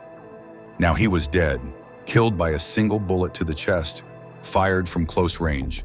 Closing arguments wrapped up and jury deliberation is underway for a woman accused of murdering her boyfriend in Menasha. Winnebago County jury has reached a verdict in the trial of a woman charged with the deadly shooting of her boyfriend. The killing happened in February in Menasha. Well, Tom and Michelle, after almost 4 hours of deliberating, the jury reached a verdict and found 54-year-old Catherine Ann Chesky guilty of first-degree intentional homicide. No sign of struggle, no call for help, no explanation that made any sense. But this was no random act of violence. This wasn't a burglary gone wrong or a stranger's rage spilling into a stranger's home. This was something far more intimate and far more dangerous. The kind of danger that brews behind closed doors and builds slowly, day after day, until one morning it explodes. Neighbors had seen the cracks, frequent yelling, late-night arguments, slamming doors, but no one expected it would come to this. A domestic disturbance? Maybe. But murder? Not here. Not from Catherine, who often kept to herself. Not from a woman who now claims she was legally blind and unable to shoot a target even if she tried. But nothing about this case was as it seemed. Catherine would go on to offer multiple versions of the same story, none of them consistent. First, she claimed the gun simply went off as she tried to take it from Thomas. Then, she suggested that maybe Thomas shot himself. Later, she mentioned her deteriorating vision, saying she couldn't have possibly aimed, and all the while the evidence was piling up. Gunshot residue on her hands. No sign of forced entry. An audio recording, nearly an hour long, of the final argument between them. Words that cut deeper than any weapon, painting a picture of a toxic, volatile relationship that had been spiraling for years. The case was a ticking time bomb. Prosecutors would eventually argue that this wasn't a momentary lapse in judgment. It was a premeditated act, a final eruption after years of emotional warfare. But the defense had their own version of the story. Catherine, they said, had been emotionally abused, berated, and beaten down over time. The shooting, they claimed, wasn't murder. It was a reaction, a breaking point. I took the gun away from him. Okay, well, I went in the bedroom and I took the gun away from him. How could he be dead? I took the gun away from him.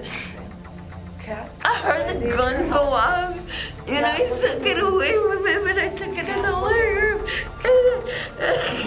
room. What really happened in that house that morning? Was it an act of cold-blooded rage or the desperate move of a woman pushed too far? Why didn't she call for help? And how does a person go from living with someone to taking their life? As the trial unfolded, it became clear that this case wasn't just about one bullet. It was about every word, every scream, every moment that led up to that final silence. A silence so thick it could only be broken by a single sound, the echo of a gunshot. This is the story of Thomas Guyette, the man who died, of Catherine Chesky, the woman who stood accused, and of the fragile line between love and loathing, one that once crossed can never be uncrossed. Stay with us, because nothing about this case is simple, and the truth, well, the truth might be the darkest thing of all.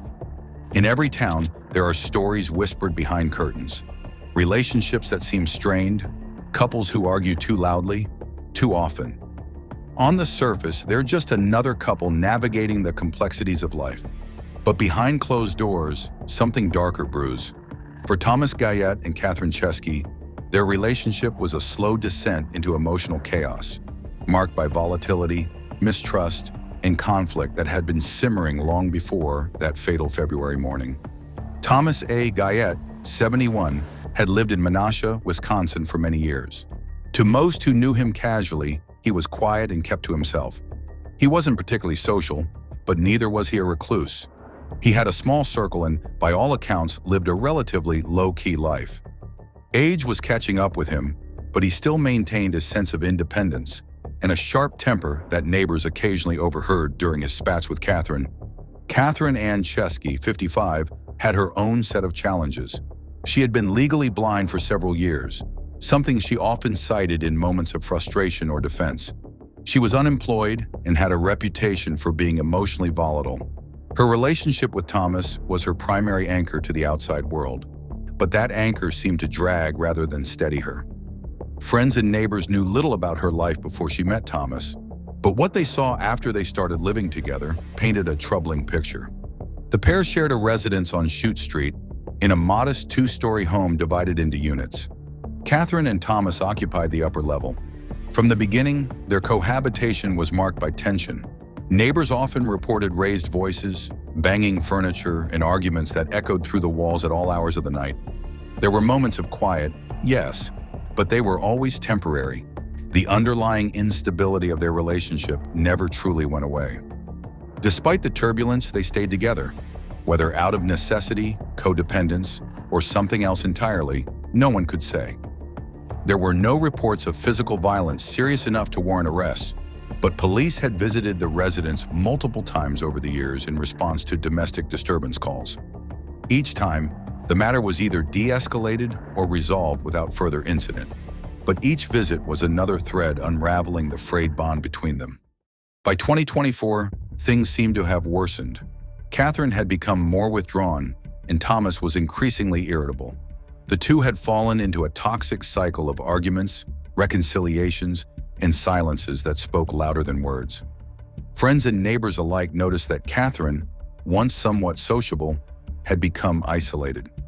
She rarely left the house, and when she did, she often looked disheveled or agitated.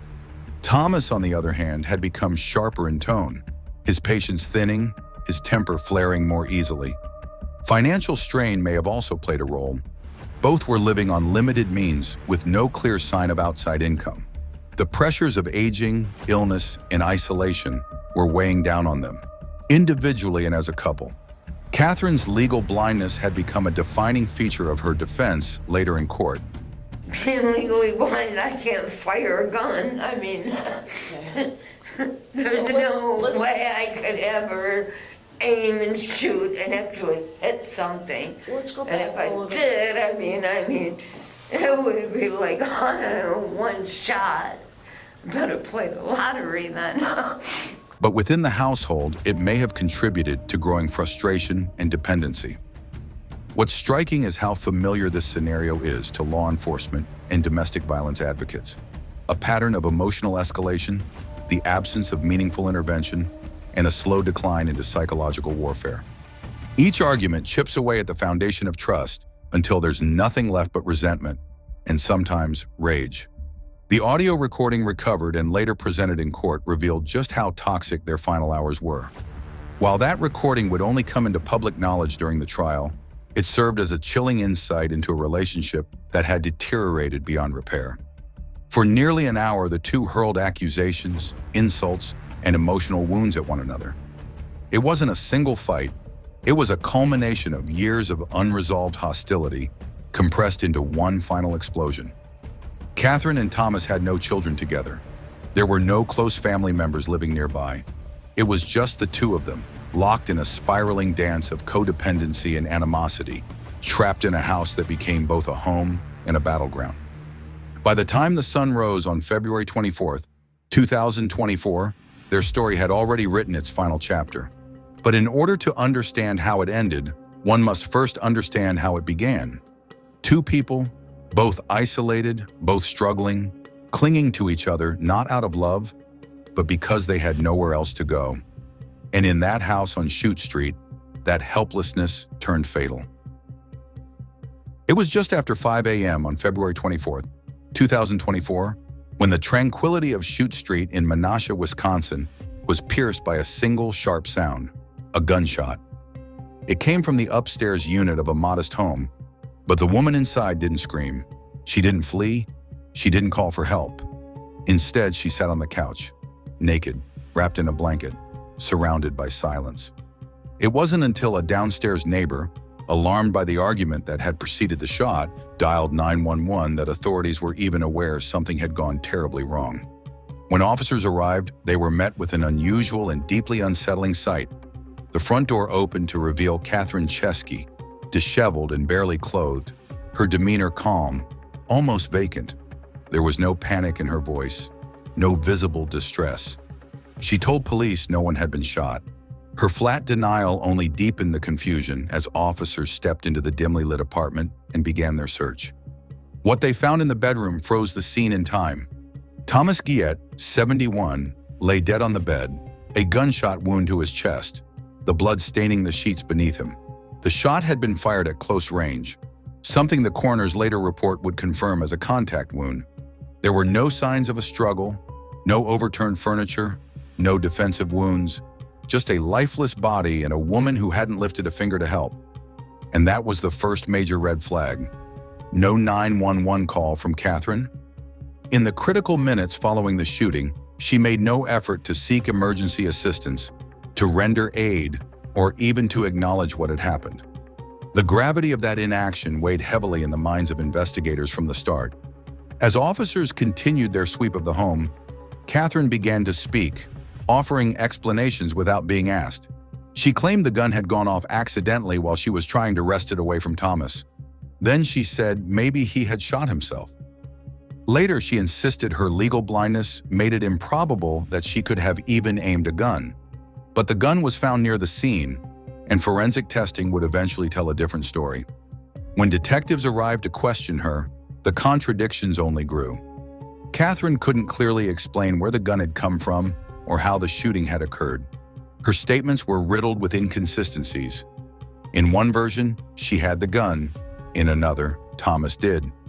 Sometimes she said it discharged during a struggle. Other times, she blamed the incident entirely on him.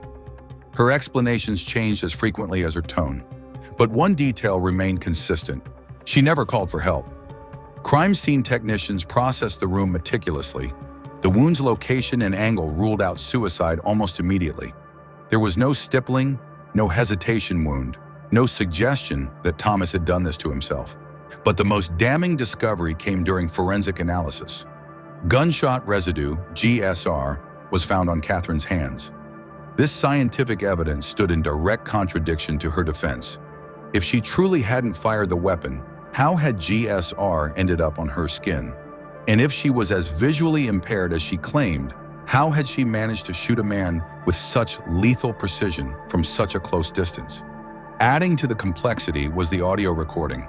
Though its full contents wouldn't be revealed until trial, investigators obtained a nearly hour-long audio file from a device in the apartment, perhaps a phone inadvertently recording or intentionally set up during the argument.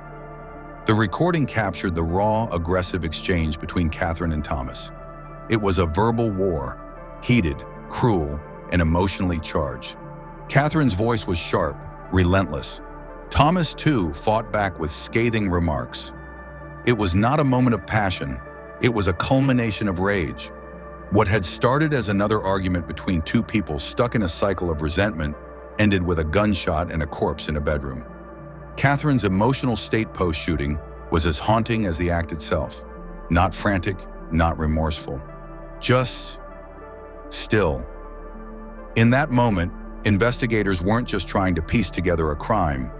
They were trying to unravel the psychology of a woman who had spent the minutes after a man's death sitting silently, offering no help, no apology, no answers. The facts were growing more undeniable by the hour. The physical evidence, the contradictions in Catherine's account, and her unnerving calm in the face of tragedy all painted a chilling portrait. Whether out of rage, fear, or something far more sinister, Catherine Chesky had pulled the trigger.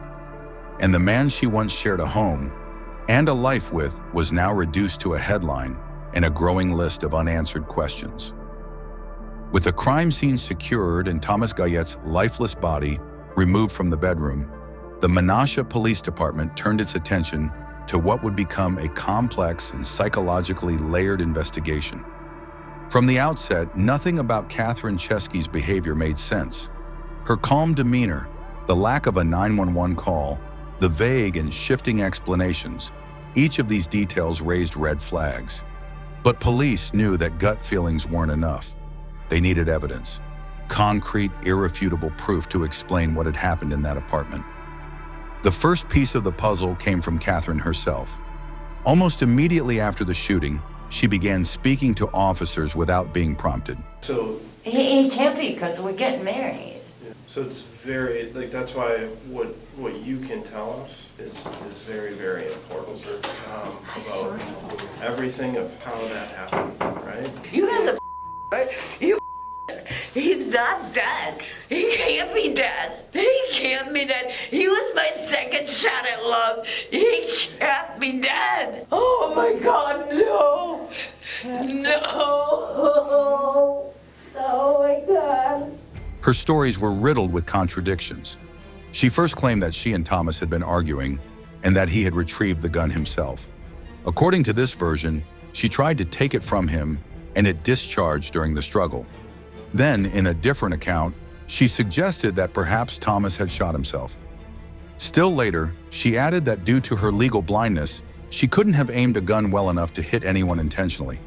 She said the weapon just went off. These shifting narratives didn't align with the physical evidence. The gunshot wound on Thomas was classified as a contact wound, meaning the gun had been pressed directly against his body when it fired. Suicide was ruled out early, both due to the angle of the wound and the nature of the scene. The position of the body, the blood spatter, and the location of the gun all suggested that someone else had pulled the trigger and done so from extremely close range. Then came the forensic results. Gunshot residue, GSR testing, was conducted on both Catherine and the surrounding area. The results were damning. GSR was found on her hands, a key indicator that she had discharged a firearm or been in very close proximity when the gun was fired. While Catherine tried to argue that GSR could transfer through other means, such as touching the gun after it had been fired, investigators were not convinced, especially when combined with her failure to call emergency services and her inconsistencies. Another key discovery came from a downstairs neighbor who reported hearing an hour-long argument leading up to the gunshot. That neighbor also provided information that led to the recovery of a recorded audio file from a device inside the home, likely a smartphone that had either been intentionally set to record or captured the incident accidentally. The contents of that recording would become central to the prosecution's case.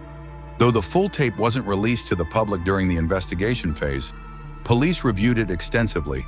The recording painted a picture of a toxic, emotionally volatile relationship that had spiraled far beyond typical domestic disputes. The voices of Catherine and Thomas could be heard escalating into vicious accusations, demeaning language, and increasingly aggressive exchanges. Catherine was reportedly heard shouting, crying, and threatening, while Thomas responded with equally harsh verbal attacks. It was a verbal war that had clearly been fought many times before, but this time it ended with a gunshot. The emotional content of the audio wasn't the only damning element. There were no signs of self-defense injuries on Catherine, no bruising or indications that she had been physically attacked prior to the shooting. In fact, there were no visible signs that Thomas had even attempted to harm her that morning. That, coupled with her post-incident inaction, no attempt to revive him, no emergency call, not even a plea for help, strengthened the argument that this wasn't a moment of accidental chaos, but rather an intentional act carried out in the heat of rage. Investigators also examined the firearm itself. The gun was legally owned by Thomas, but it was found near the scene, within easy reach of where Catherine had been located. Ballistics confirmed it as the weapon used in the shooting. There were no signs of misfire or malfunction. The gun had operated exactly as it should, and there was no physical evidence suggesting that it had discharged by accident. As detectives compiled their findings, the case against Catherine grew stronger. Her credibility, already undermined by her inconsistent accounts, collapsed under the weight of the physical evidence and forensic data. Though she insisted she had never meant for anyone to get hurt, her actions told a different story. And the deeper investigators dug into the relationship between her and Thomas, the more it became clear that this was not a one-time outburst. It was the tragic crescendo of years of unchecked dysfunction. By the time the case was handed over to the district attorney, the pieces had formed a grim but coherent narrative. Catherine Chesky had shot and killed Thomas Guyette, and while she might have seen herself as a victim of verbal abuse and emotional torment, the law saw something else. A woman who had chosen silence over accountability and who would now face the full weight of justice.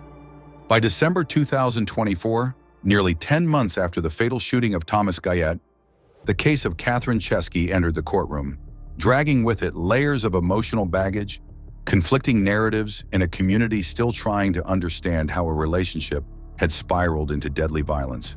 The courtroom in Winnebago County became the final battleground between two versions of the same story, one told by the prosecution, sharp and fact-based, and the other by the defense, raw with emotion and laced with claims of long-term abuse. From the very first day, the prosecution wasted no time laying out its theory. Catherine Chesky intentionally shot and killed Thomas Guyette during a heated argument, then failed to call for help or take responsibility.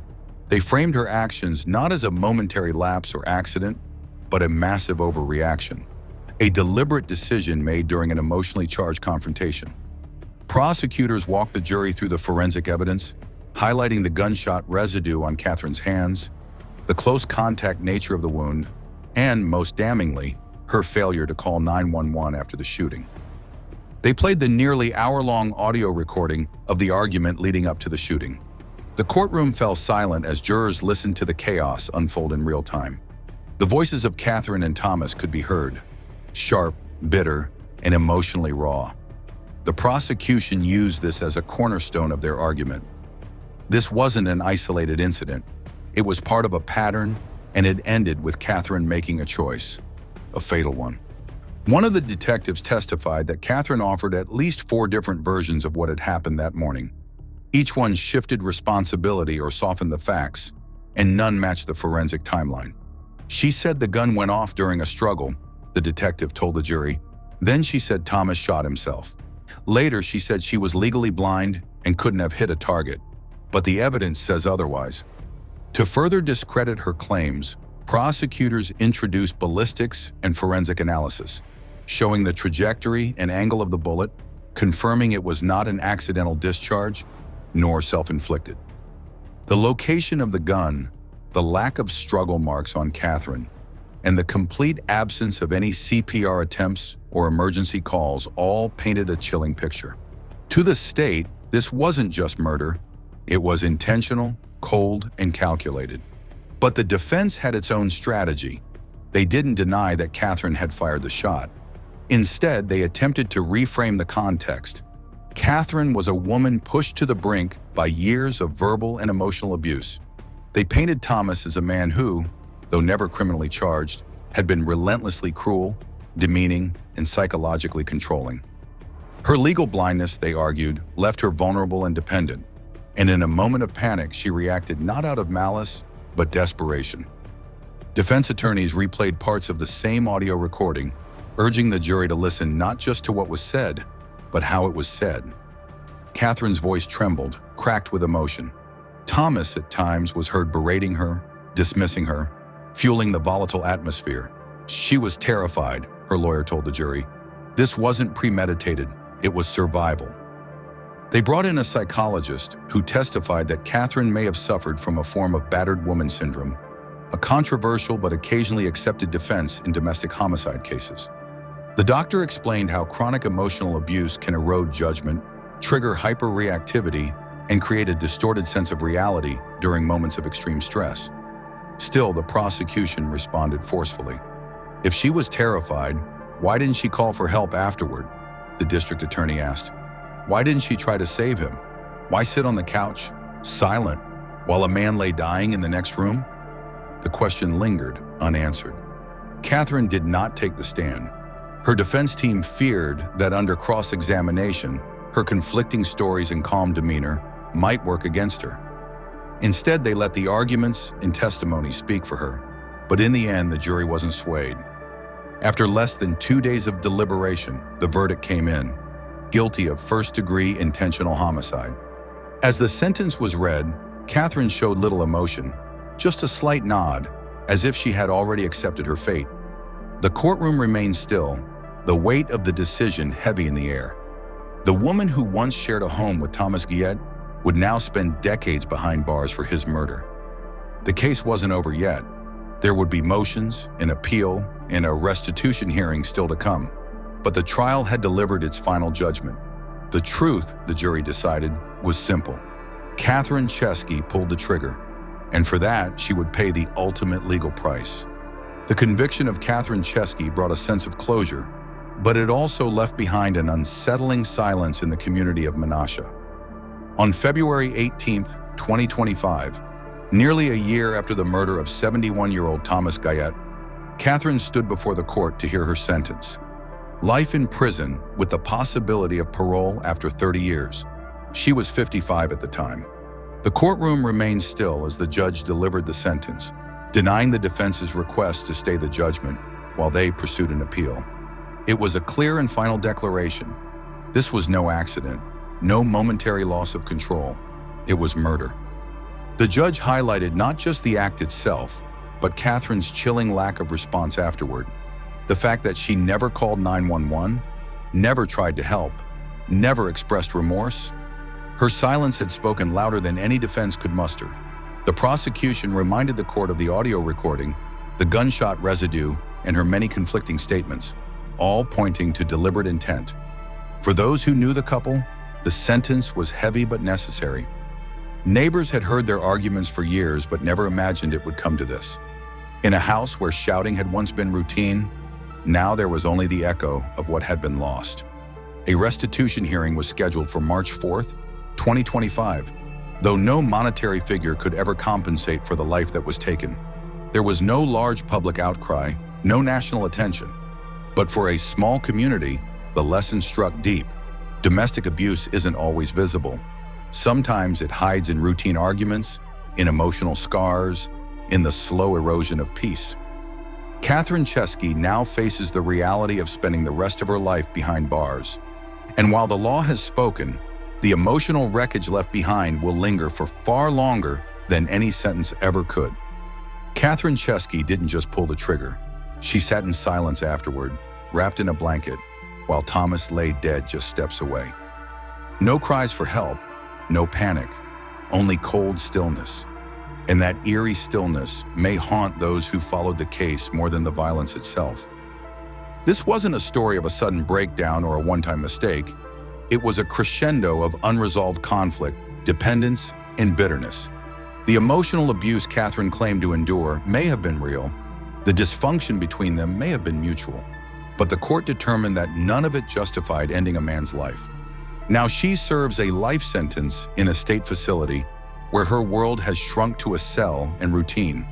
Her name has become synonymous with betrayal in Menasha, while Thomas has become a symbol of a fate no one expected. A man dying in silence, not from a stranger's malice, but from domestic rage. This case leaves behind uncomfortable truths. That emotional abuse can escalate into fatal outcomes. That victims don't always look like victims. That perpetrators aren't always monsters in the dark, but sometimes people hiding in plain sight. Let this story be a reminder. What happens behind closed doors can destroy lives. And if we ignore the signs, we risk waking up one day to a silence that says everything.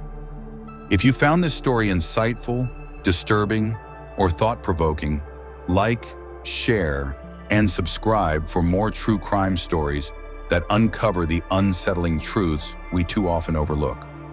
Because sometimes the quietest houses hide the loudest tragedies.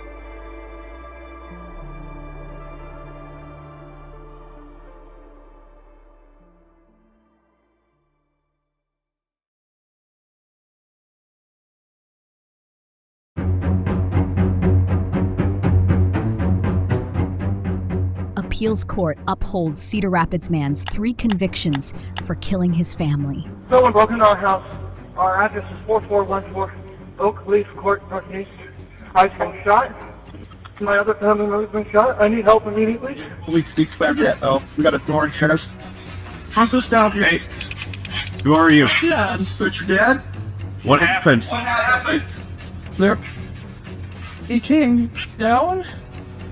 There was a man. Jackson's story about an intruder being the shooter also wasn't plausible because he had no defensive wounds, nothing was disturbed in the house, and there was no sign of forced entry. When a call comes in about a possible break-in in an upscale neighborhood in Cedar Rapids, Iowa, officers aren't sure what they're going to be walking into. It's a crime which leaves investigators wondering, is the caller a victim or is he hiding a darker truth? On June 15th, 2021, a peaceful suburban morning in Cedar Rapids, Iowa, turned into a scene of unimaginable horror. Inside a quiet family home, 3 lives were stolen in an act so brutal that it left an entire community reeling. The victims were not strangers to their killer. They were his own family. Today, we're covering one of the most shocking family murder cases in recent American history. A crime rooted in fear, resentment, and a chilling lack of remorse. This is the horrifying story of Alexander Ken Jackson and the calculated murder of his father, mother, and sister. A case that raised disturbing questions about what truly lies beneath the surface of family life. When you think of Cedar Rapids, you might picture tree-lined streets, tidy lawns, and neighbors greeting each other as they head out for work. But behind the doors of one home, a dark and twisted plan was unfolding.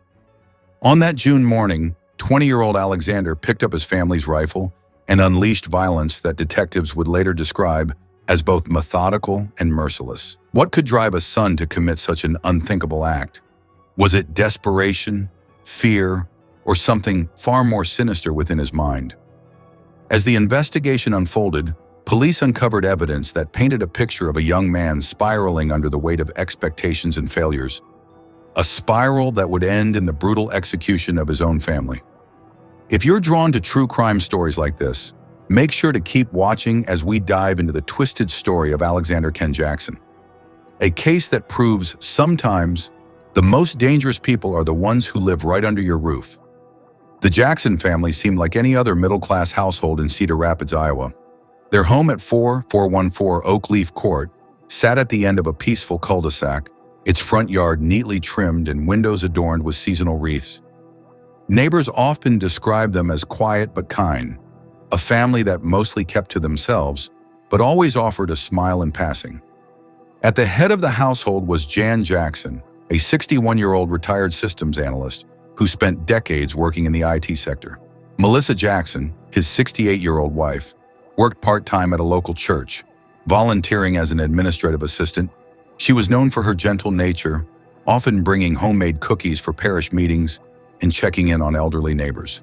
Then there was Sabrina, just 19 years old, vibrant and full of life.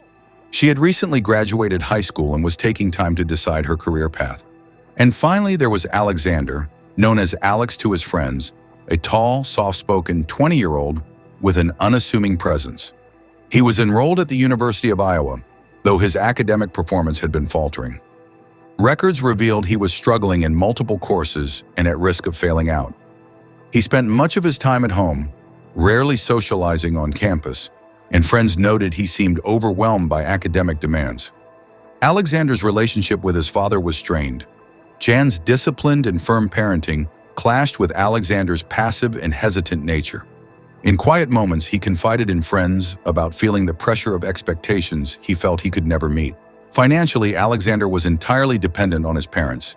He had no job, no steady income, and his bank account barely held $30 at the time of the murders.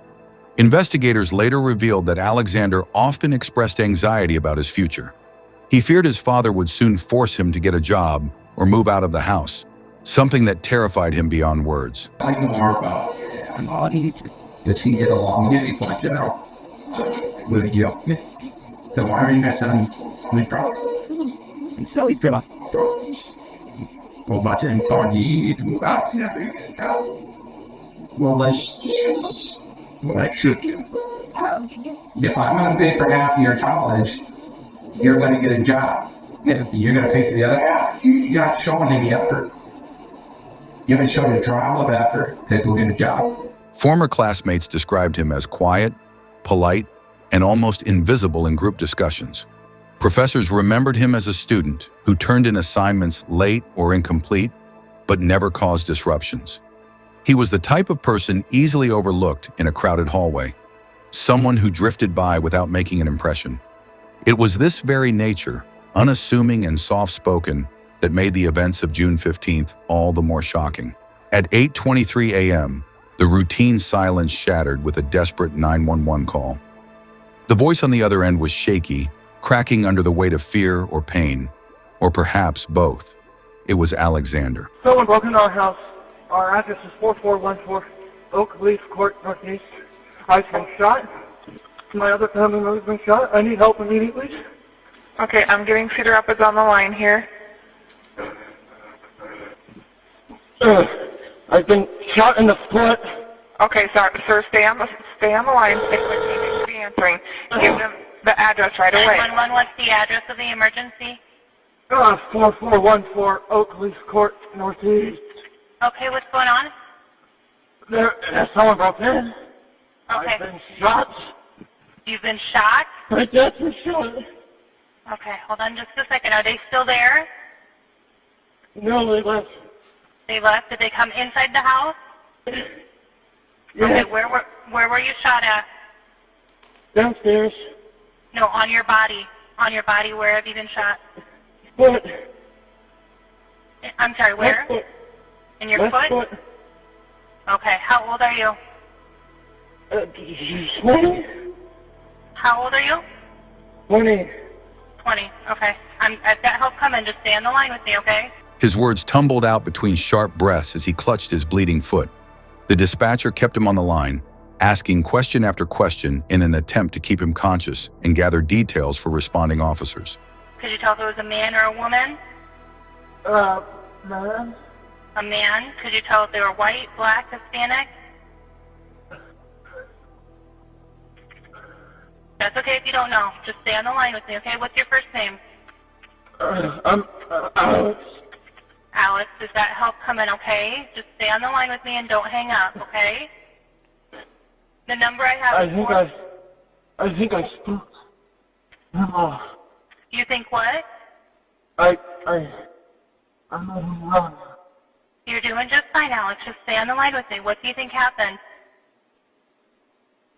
I don't know. Okay. Is it just your foot? Yeah. Well, Okay. that's fine. Okay, do you have a dry clean cloth or towel you can put on there so we can control the bleeding? I tried to put a belt on my leg, but it broke. You tried to do a tourniquet and it broke?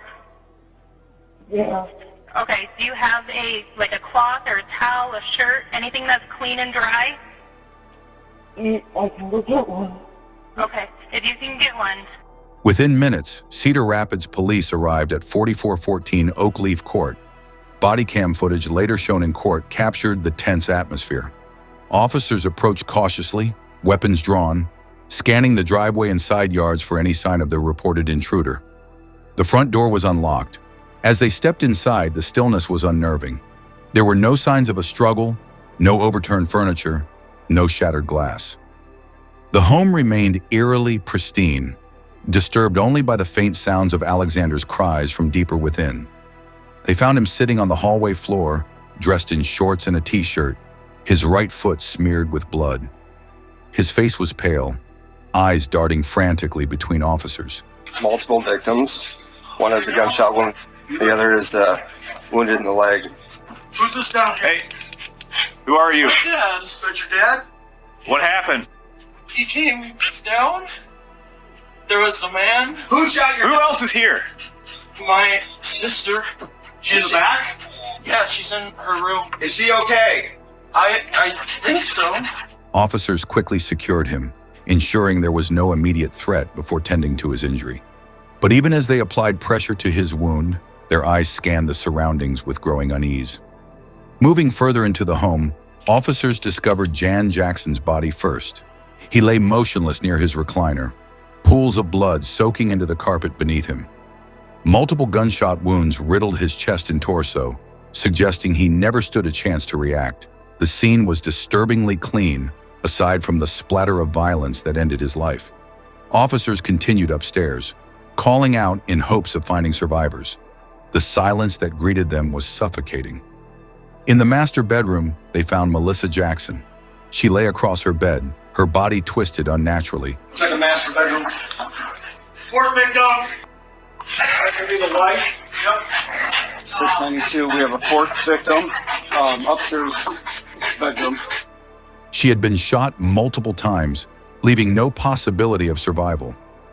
The room around her remained untouched. A pair of reading glasses sat atop her Bible on the nightstand. Finally, officers entered Sabrina's room. Where's the next one? Another gunshot to the head. Okay. I don't know where the entrance went. Jesus Christ. Another teenager. Her posters of favorite pop singers and art sketches lined the walls, and her makeup table was neatly organized. But Sabrina herself lay lifeless on the floor near her closet, her body riddled with gunshot wounds. Her phone buzzed with notifications from friends, unaware she would never reply again. The sight was devastating. A young life abruptly ended in the space where she had felt safest. Meanwhile, paramedics attended to Alexander in the ambulance parked outside. His foot injury appeared non-life-threatening, the bullet having passed through the flesh without shattering bone. As he was transported to the hospital, officers secured the scene. They began the meticulous process of documenting every inch of the home, photographing blood spatter patterns, fingerprints, and the locations of spent shell casings. One item stood out immediately: the Browning .22 caliber semi-automatic rifle, lying on the floor near Jan's body. It was clean, undamaged, and bore no signs of an intruder's hurried escape. Officers noted it belonged to the Jackson family, a detail that added a disturbing complexity to the scene. If this was a burglary gone wrong, why would the intruder use a weapon found within the home instead of bringing one? Why was nothing stolen? No jewelry missing, no electronics grabbed. Outside, crime scene tape went up as neighbors gathered at the ends of their driveways, whispering in shock. News vans soon arrived, broadcasting scenes of officers walking in and out of the house, medical examiners removing bodies on stretchers covered in white sheets. The initial story was clear: a tragic home invasion, leaving 3 dead and 1 wounded. But inside the house, seasoned detectives exchanged glances of unease. Something didn't fit. The puzzle pieces of this crime were lying scattered before them. But as they began to place them together, a far darker image would soon emerge. One that no one, not even the closest neighbors or extended family, could have imagined. This was not the work of a stranger lurking in the shadows. This horror, they feared, was born within these very walls. As officers secured the Jackson home and medical examiners began their grim work, detectives gathered in the driveway, already piecing together the inconsistencies of Alexander's story. The house was too pristine for a supposed home invasion that ended in the brutal murder of 3 family members. There was no sign of forced entry, no broken locks, no shattered glass, and no footprints or foreign fingerprints indicating an intruder's presence. Alexander was transported to the hospital with a gunshot wound to his foot. The injury appeared superficial, with the bullet passing cleanly through without damaging bone. Detectives soon arrived at his bedside, notebooks in hand, their questions calm yet probing. He recounted his story in halting whispers. An intruder, a black man wearing green shoes, had broken into the house through the basement, retrieved the family's rifle, shot his father, and then moved upstairs to kill his mother and sister. You never get the house. There you go. Dad, sister, and dog. What time did you wake up this morning? I woke up and heard gunshots. I went inside.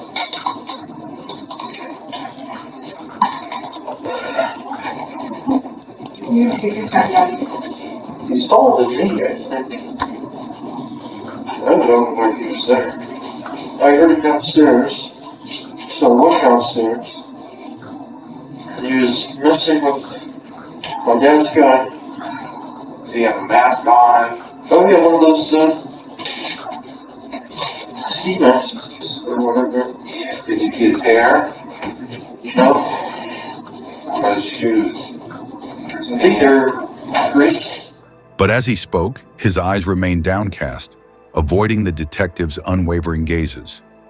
One investigator later testified that Alexander's demeanor was oddly detached, as though he were reciting lines rehearsed in his mind rather than reliving a traumatic event. Again, they ask him questions about the intruder, about what the intruder looked like, how it was that the intruder came in throughout the questioning, whether it be in the house, in the ambulance, at the hospital. He's not very specific. He describes them as male black. He describes something that they're wearing. He describes at one point the guy cursing, but he really doesn't give any substantive descriptions of this person such that one would expect they'd ever be able to find that person. His statements were riddled with pauses and changes. At first, he said he fought the intruder. Later, he said he never saw the man's face. His descriptions of the suspect's clothing shifted between interviews. Detectives began to suspect they weren't listening to a terrified victim, but rather to someone attempting to maintain a crumbling lie. Back at the crime scene, forensic teams examined the Browning Point .22 caliber semi-automatic rifle used in the murders. The weapon belonged to the Jackson family and was stored in an accessible area of the home. Investigators noted the rifle's unique reloading mechanism, so intricate that even a firearms expert had to research it online before testifying about it in court. This was a crucial finding. For an intruder to arrive unprepared, discover a weapon in the house, and know how to reload it efficiently during a triple murder was highly improbable. The killer had to have prior knowledge of how the weapon operated. As our investigator began to process the firearm, he himself could not figure out how to load this gun.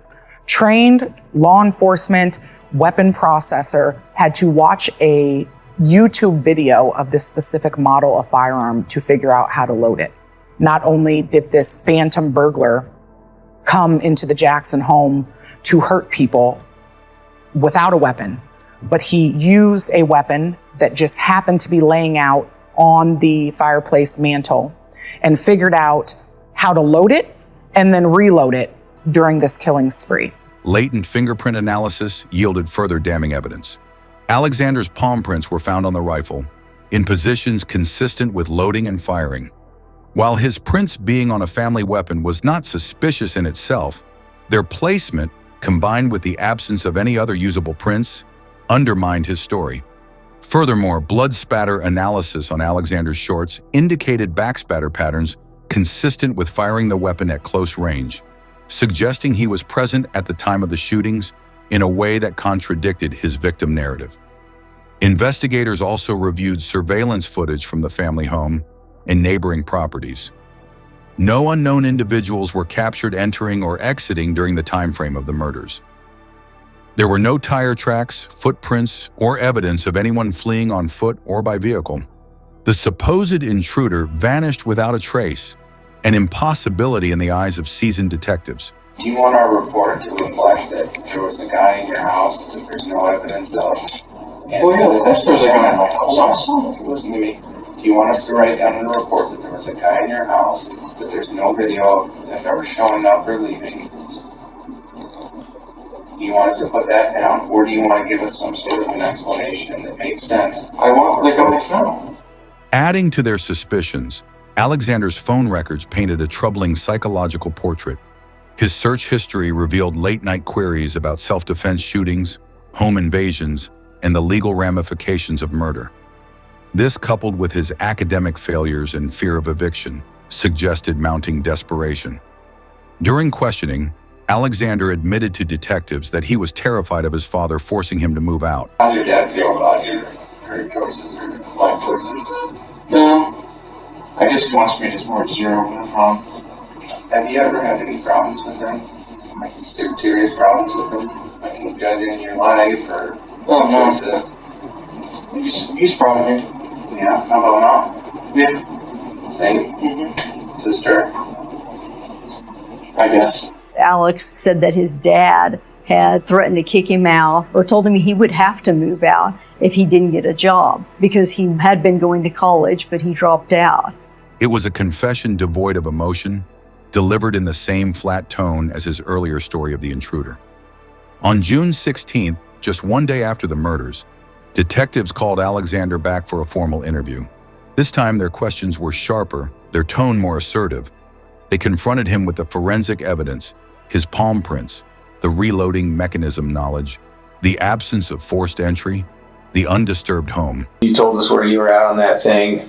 So one of the big things that we needed to really hammer out was this video, right? This ring video from your house that would help substantiate some of what you told us.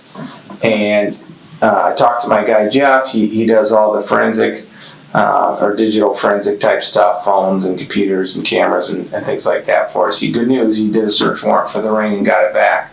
There are no clips of anyone leaving your house. Each piece of evidence struck like a hammer against the fragile walls of his fabricated narrative. Still, Alexander stuck to his story, but his affect remained flat. Detectives described the eerie calm in the room as he sat there, his foot bandaged, staring down at his lap. To them, it was not the demeanor of a traumatized victim, but of someone emotionally removed from the reality of their actions. By the following day, the Cedar Rapids Police Department issued an arrest warrant for Alexander Ken Jackson. He was charged with 3 counts of first-degree murder and taken into custody without incident. As he was led away in handcuffs, reporters captured his expression. Blank, eyes lowered, lips pressed into a tight line. There was no visible remorse, no tears, no shock. Only silence. The investigation had concluded what no one in the neighborhood wanted to believe. The killer wasn't an intruder lurking in the shadows of suburbia. The killer, they now believed, was the quiet, unassuming son who had lived among them all along. The trial of Alexander Ken Jackson began on January 13, 2023, in a courtroom heavy with grief and anticipation. The prosecution entered with boxes of evidence, files stacked high, prepared to piece together a narrative that painted Alexander not as a victim, but as a cold-blooded murderer. In opening statements, the prosecuting attorney walked jurors through the morning of June 15, 2021, describing how Jan Jackson was found shot to death in the living room, Melissa Jackson dead in her bedroom, and Sabrina Jackson executed in hers. They described how Alexander had called 911 with dramatic claims of an intruder who shot him in the foot after killing his family. On June 15th of 2021, a 911 call went out early in the morning hours. That call was made by the defendant, stating someone had broken into our house and shot me and my family. This call went on for 15 minutes. And you're going to hear the entirety of this call. And even in this call begins inconsistencies with what the defendant said had happened on that date in question. What the majority of that call focused on was this person breaking in, and that there was a struggle, and the defendant got shot in the foot. The dispatcher asked multiple times, describe this person. Who else is there? Eventually, the defendant does acknowledge that his sister and mother are home. And then as further conversation goes on in this call, the defendant then says, my sister, my mother, my father. Although the 911 call dispatcher doesn't catch the last that his father is there, because officers will testify when they arrived on scene, what they thought they were going to was not what they expected. Surveillance footage from surrounding homes showed no intruder entering or exiting. There was no forced entry, no stolen valuables, no signs of struggle within the house. The puzzle remained undisturbed, a silent testament to the absence of chaos. Perhaps most devastating to the defense was the testimony of the lead investigator. Usually you break into either steal the stuff, or in this case, kill people. Yeah. Well, but that occurs, that people come into a home and kill people, right? Right, but my big problem with that is when you do that, you bring a weapon. Well, who's to say that this intruder didn't have a weapon? Why would you use their weapon if you brought one? Because that's a better weapon. And then Mr. Jackson comes down, Jan Jackson, and he shoots Jan Jackson. That could have happened, right? The reason I dislike that theory is because if you're going to kill someone while you're, burglarizing their home, you kill people that startle you, that confront you. Why would you kill someone that's in bed that hasn't even seen you? That's the first person that was shot. Well, who was the first person that was shot? His sister. This was a son who executed his entire family to escape a future he refused to face. The defense pleaded with jurors to consider the possibility of a real intruder, warning them of the gravity of convicting an innocent man. But their words seemed to float, weightless, over the heads of a jury already burdened with the chilling reality presented before them. After hours of deliberation, the jury returned with their verdict. guilty on all 3 counts of first-degree murder. As to each of the 3 counts, form of verdict 2 has been executed. We, the jury, find the defendant, Alexander Jackson, guilty of the offense of murder in the first degree. The prosecutor urged the court to impose the maximum sentence, citing the brutality of the murders and the absence of remorse. As the judge pronounced 3 consecutive life sentences without the possibility of parole, Alexander's eyes remained fixed downward, his face unmoved.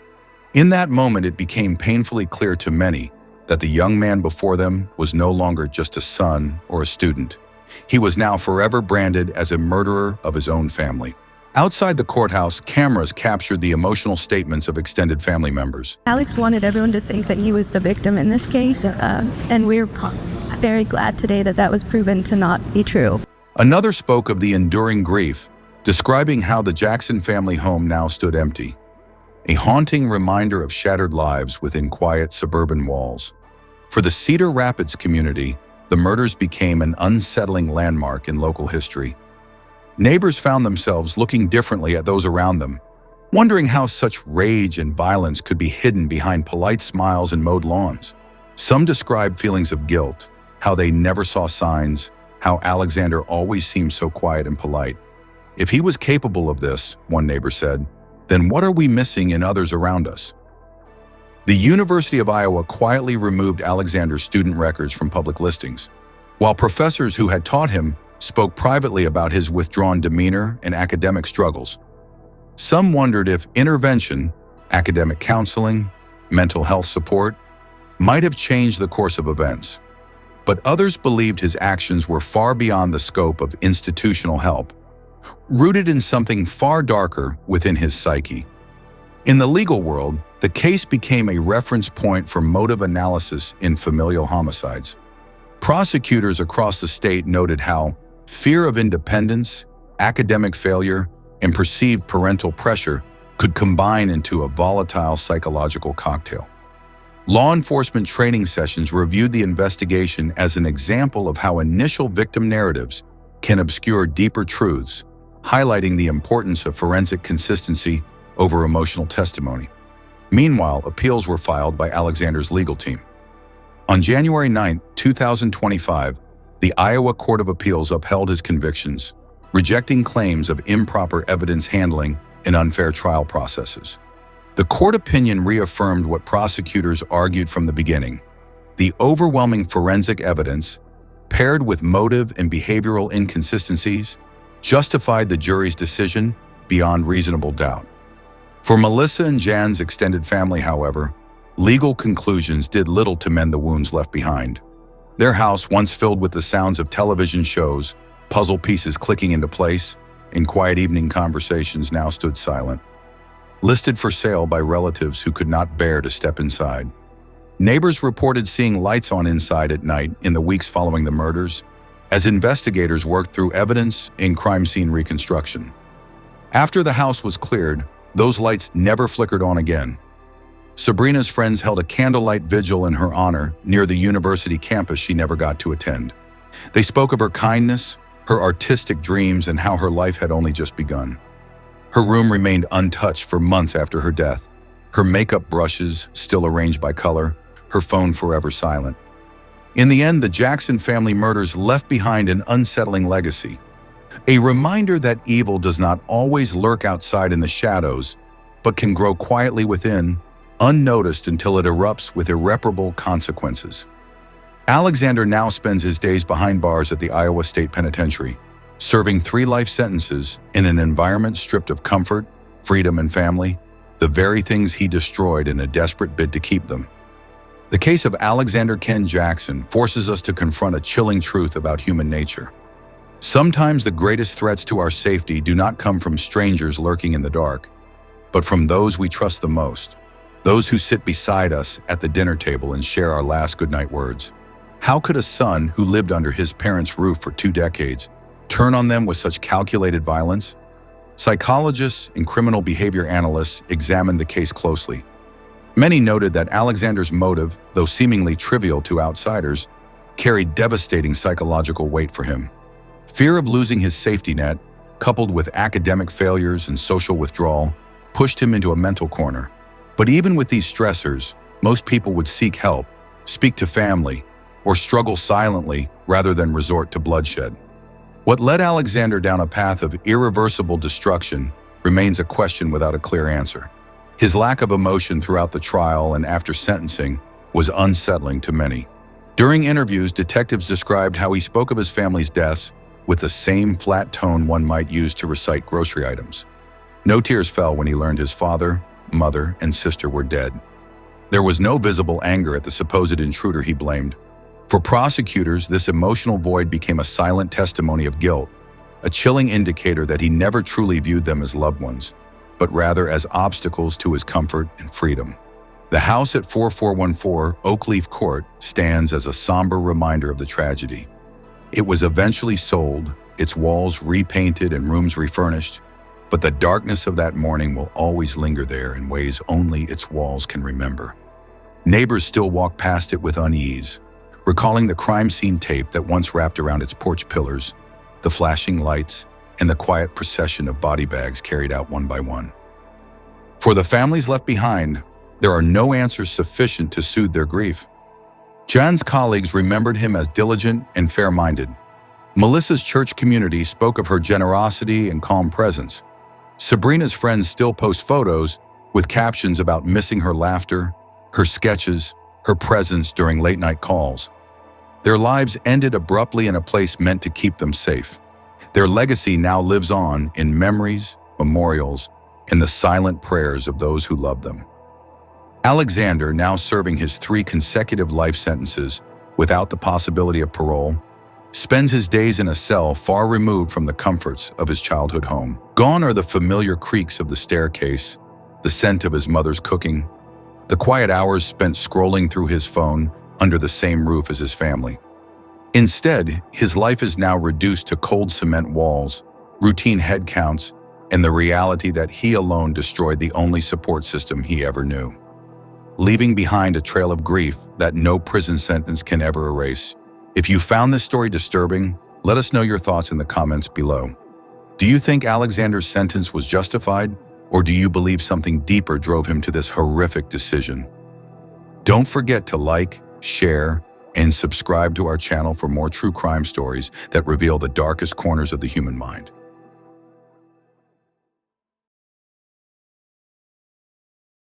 "911, what is the address of your emergency? Tell me exactly what happened." I came into my room and my husband, I think he died. I think he's on the floor. I mean, I know he's on the floor. I think he's dead. Come on, honey, wake up. He's cold. He's cold. It was Heather Fernandez Hofer, a 3rd-grade teacher at McCormick Elementary, reporting something horrifying. Her husband, Robert Hofer, was dead. She claimed she found him in their bedroom, stabbed, cold, unresponsive. Do you think he's beyond any help? Yeah, I do. I do. Come on, babe, wake up, babe. My partner Babe, wake is up. sending someone to assist you. Please let Honey, me wake leave up, honey, everything wake as up. you found it. Has he been sick? Well, he injured himself. How did he injure himself? He got mad. Babe, come on, babe, wake up, babe. How did he injure himself? He cut himself. If you think he's gone and there's no help, I need for you to walk out of that room and leave him alone, especially if you think this is going to be a... Are you telling me this is a now? I don't know. I don't know. Okay. All right. Don't do this to me. No. That call would launch one of the most quietly disturbing murder investigations New Mexico had seen in years. At first glance, it seemed like a tragic case of suicide, a distraught wife, a husband with stab wounds. But as officers arrived at the house on South Ivy Avenue, something didn't sit right. Ma'am, did you see what happened? No. 2497. Where's the blood coming from on him? On his chest? And I fell asleep on the couch and I came in here and he was on the floor. He was on... Okay.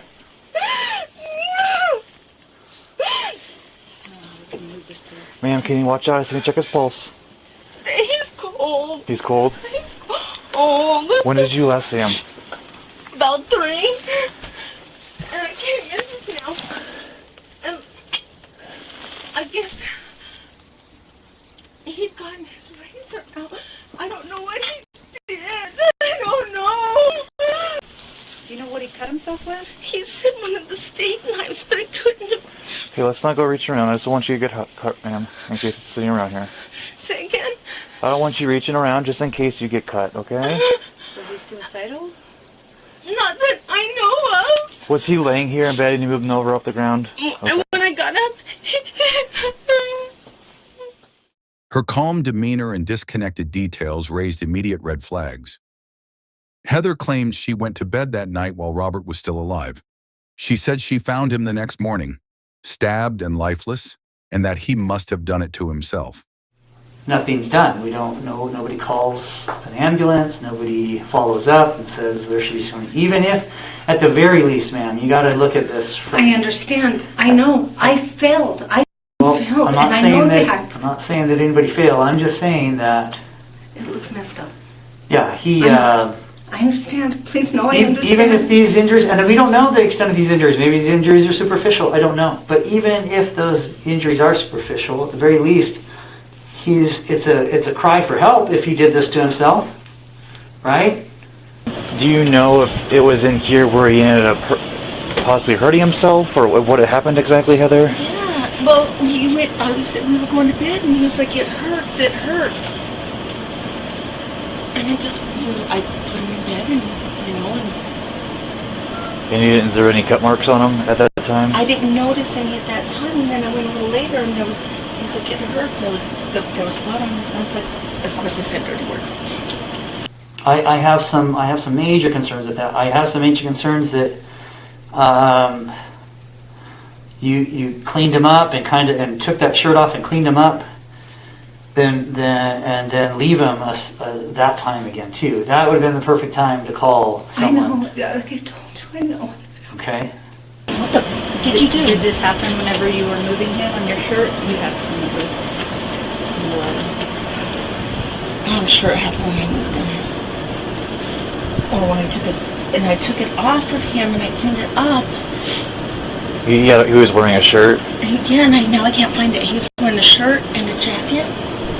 So, with all that said, and I'm just going to kind of warn you ahead of time, they're going to probably collect your shirt, take pictures of you and your hands. Just because I didn't do anything. It's okay. It's just procedure. I didn't do anything. And I just wanted to. So that's some of the biggest concerns, is that his body's been manipulated in some form or way. The weapon that was used in this has been manipulated in some sort of way. I don't think you're a bad person. Okay? I can tell in your eyes that you're But you think I did? You're a good person, but things are not adding up. I think you're not. I think you have more to tell me, right? I don't have anything else to say. I have nothing left. I've told you all I have. I have nothing left. Nothing. With no eyewitnesses, no confession, and only circumstantial inconsistencies, police had little to arrest her on. For most people, the case would have faded into cold case files, but not this one. Behind the scenes, the Farmington Police Department kept digging. They reviewed texts, re-examined forensics, consulted with medical examiners, and tracked Heather's behavior in the days and years that followed. What they found was a woman hiding behind a mask, one carefully crafted by her role as an educator, a wife, a community figure. But cracks were forming, and eventually the mask slipped. Nearly 5 years after Robert Hofer's death, on April 1st, 2025, detectives made their move. Heather Fernandez Hofer was arrested and charged with second-degree murder and tampering with evidence. You have an arrest. Put your hands behind your back, Heather. What do I have a warrant for? For homicide. By then, the public had nearly forgotten the case, but the officers hadn't, nor had the family, and certainly not the prosecutors who had spent years dissecting every thread of Heather's story. What changed? Why now? What evidence did they finally uncover that transformed this from a mystery into a murder case? And how does a wife, someone trained to nurture, to protect, Become the prime suspect in her husband's brutal death? The answers, as it turns out, are as unsettling as the crime itself. Because what started as a call for help was really a call to cover up. And what looked like a grieving widow might just be a killer hiding in plain sight. Stay with us as we peel back the layers of a case built on deception, marital secrets, and the relentless pursuit of justice. This is the story of Robert Hofer, a man whose death whispered the truth, even when no one else would. Before tragedy turned their home into a crime scene, Robert Hofer and Heather Fernandez Hofer appeared to live an ordinary life in Farmington, New Mexico. On paper, they were a respectable couple. Robert, a 49-year-old U.S. Navy veteran, known for his quiet demeanor and love of reading, and Heather, a well-liked third-grade teacher at McCormick Elementary School. Their house on South Ivy Avenue sat in a peaceful neighborhood where no one expected anything sinister to unfold. But behind the closed doors of that home, tensions were simmering, and a quiet storm was beginning to build. Robert had served his country with honor. He was a man of discipline, structure, and quiet integrity. After his time in the Navy, he transitioned into civilian life with modest ambitions. He wasn't flashy, just focused. He enjoyed books, his routines, and the sense of control he had carved out after years of service. His role as a stepfather added another layer to his responsibilities. Heather, on the other hand, was known for her warm smile in the classroom. Parents trusted her, students adored her, and fellow teachers admired her dedication. But those who knew her more intimately noticed a different side, one marked by intensity, a tendency toward control, and a sharp tongue when things didn't go her way.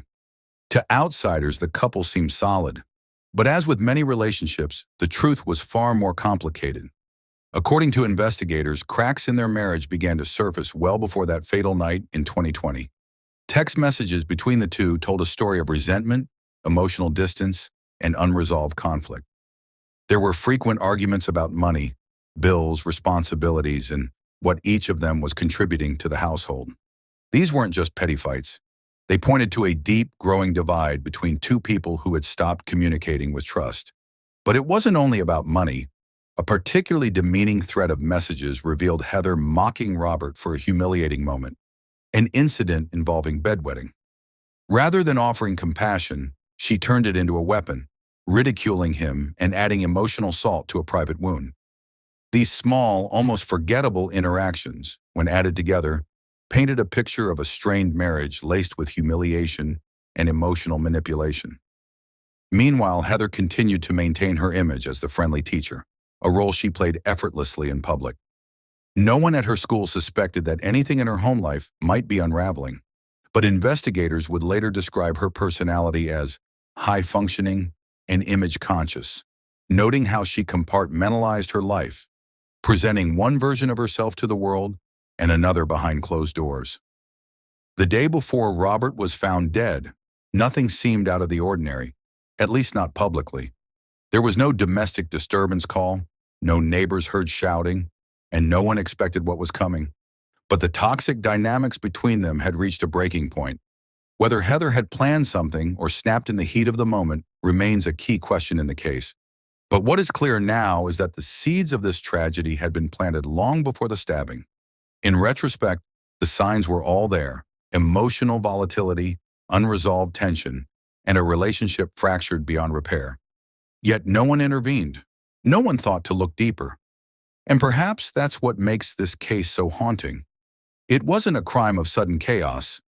It was the quiet decay of a marriage, eroding over years until it collapsed in bloodshed. Robert Hofer never cried out for help, but his story is now being told piece by the very people who once believed they had no story at all. This was not just a death. It was a slow-motion tragedy hidden in plain sight. On the night of November 28, 2020, nothing seemed particularly unusual inside the home on South Ivy Avenue. There were no signs of forced entry, no sounds of a struggle heard by the neighbors. But by the following morning, that house would become the epicenter of a murder investigation. Heather Fernandez Hofer made a 911 call at 8:24 a.m. on November 29th. her voice eerily composed as she reported that her husband, Robert Hofer, was unresponsive. She claimed he had stabbed himself, not once, not twice, but 3 times. When first responders arrived, they found Robert lying on the bed, already cold to the touch, with 3 deep stab wounds in his torso. It was a gruesome sight. Blood had soaked into the bedding, and there was no visible weapon in sight. Heather greeted the officers calmly, with no apparent signs of panic or distress. Her demeanor struck many as odd, too restrained for a woman who had allegedly just found her husband dead. From the beginning, Heather's story didn't make sense. She told police that Robert had stabbed himself in the computer room the night before. She claimed that after the stabbing, she helped clean him up, per his wishes, and then they went to bed in separate rooms. According to her, she discovered him lifeless the next morning, but the forensic evidence told a different story. Investigators found no traces of blood in the computer room or anywhere else outside the bedroom.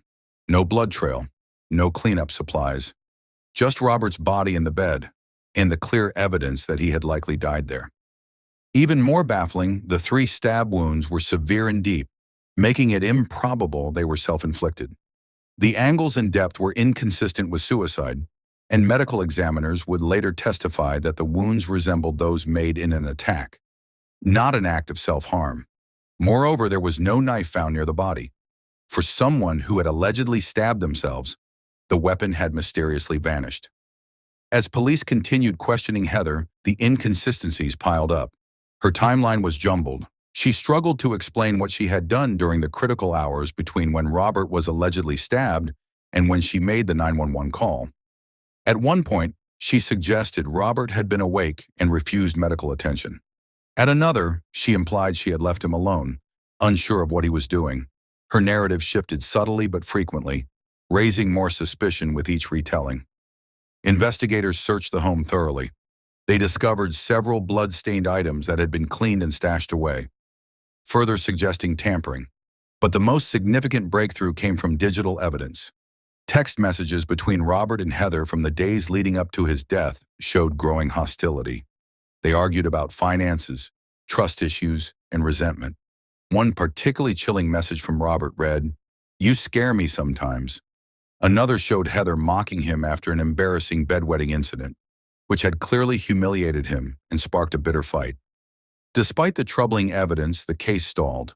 With no confession, no eyewitnesses, and a lack of forensic smoking guns, police were left with circumstantial evidence, strong, but not airtight.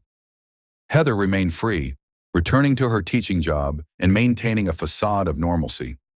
But detectives weren't ready to let it go. For the next 4.5 years, the Farmington Police Department kept the case open. They revisited the autopsy, reanalyzed the blood patterns, and reviewed every statement Heather had given. They consulted forensic experts and even tracked down former colleagues and family members to build a fuller psychological profile of Heather. The case file grew thicker, and the inconsistencies in her story only deepened.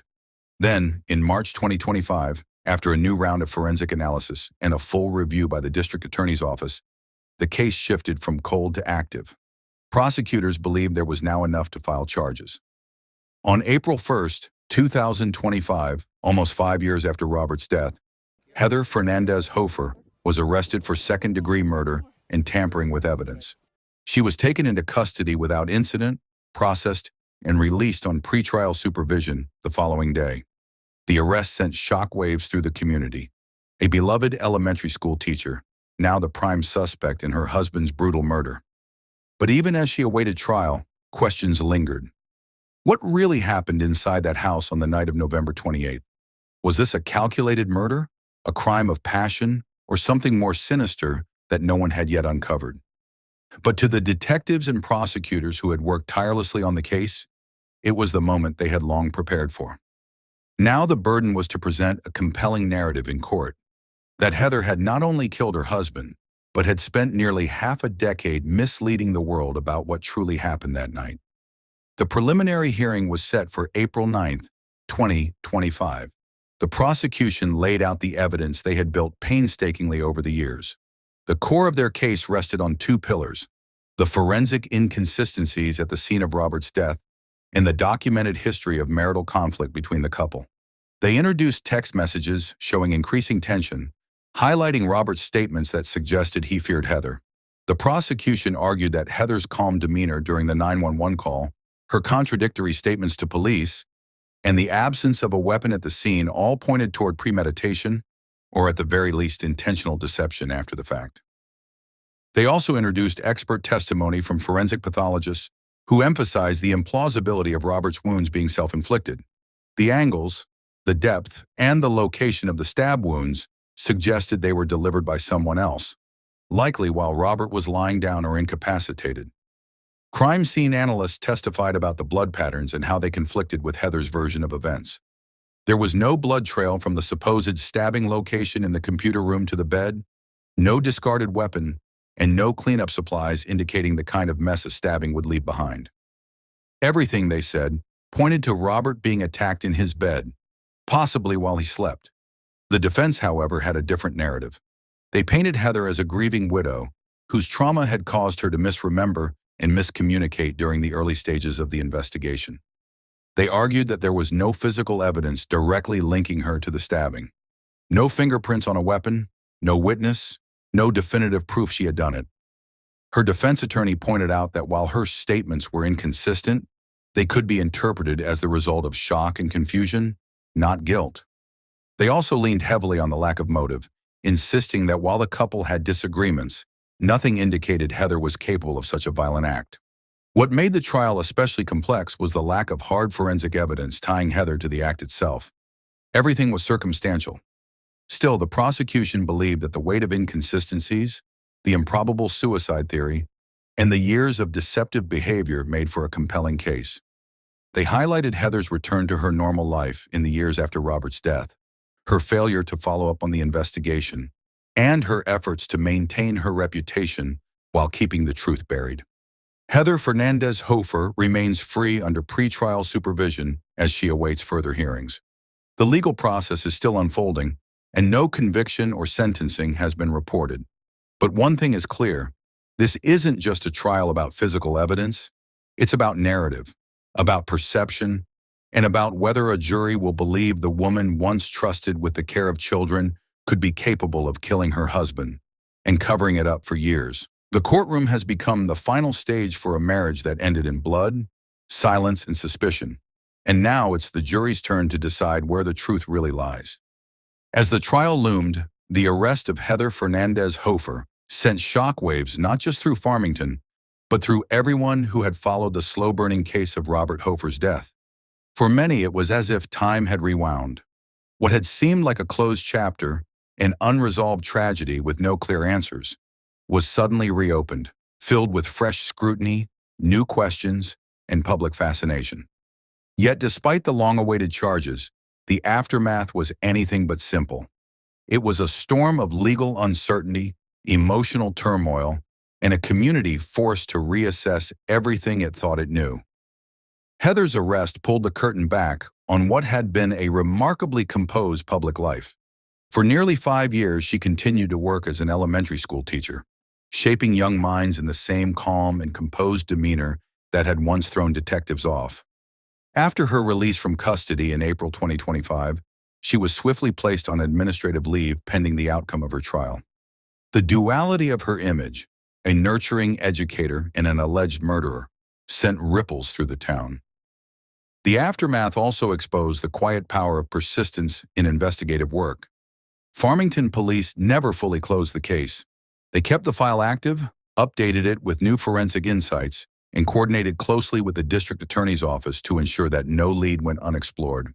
The slow drip of progress, through text analysis, forensic reinterpretation, and psychological profiling, eventually formed a compelling enough case for prosecution. For those working behind the scenes, it was a testament to the importance of patience and justice. However, public opinion remained divided. Some felt that the state was trying to force a conviction in a case that lacked a smoking gun. They pointed to the absence of eyewitnesses, DNA evidence, or a murder weapon. Others argued that the very absence of these things, coupled with Heather's carefully crafted story and behavior, pointed more strongly to guilt. After all, who else would have had the opportunity, the motive, and the means? And why would the truth of that night remain so elusive if she had nothing to hide? As Heather awaits her next court dates, life for everyone touched by this case remains suspended. Her reputation is shattered, her future uncertain, and her past now under a microscope. The school community, once her safe haven, has distanced itself. Her career is in limbo, and her name is no longer associated with lesson plans or parent-teacher meetings, but with blood, deception, and murder charges. For Robert Hofer, there is no second chance. No chance to defend himself or tell his version of events. But his story lives on through the voices of those seeking justice on his behalf. His quiet life and quiet death has become a public reckoning for what lies beneath seemingly ordinary relationships. The case of Heather Fernandez Hofer is far from over. The courtroom may determine her legal guilt or innocence, but for many, the emotional verdict has already been cast.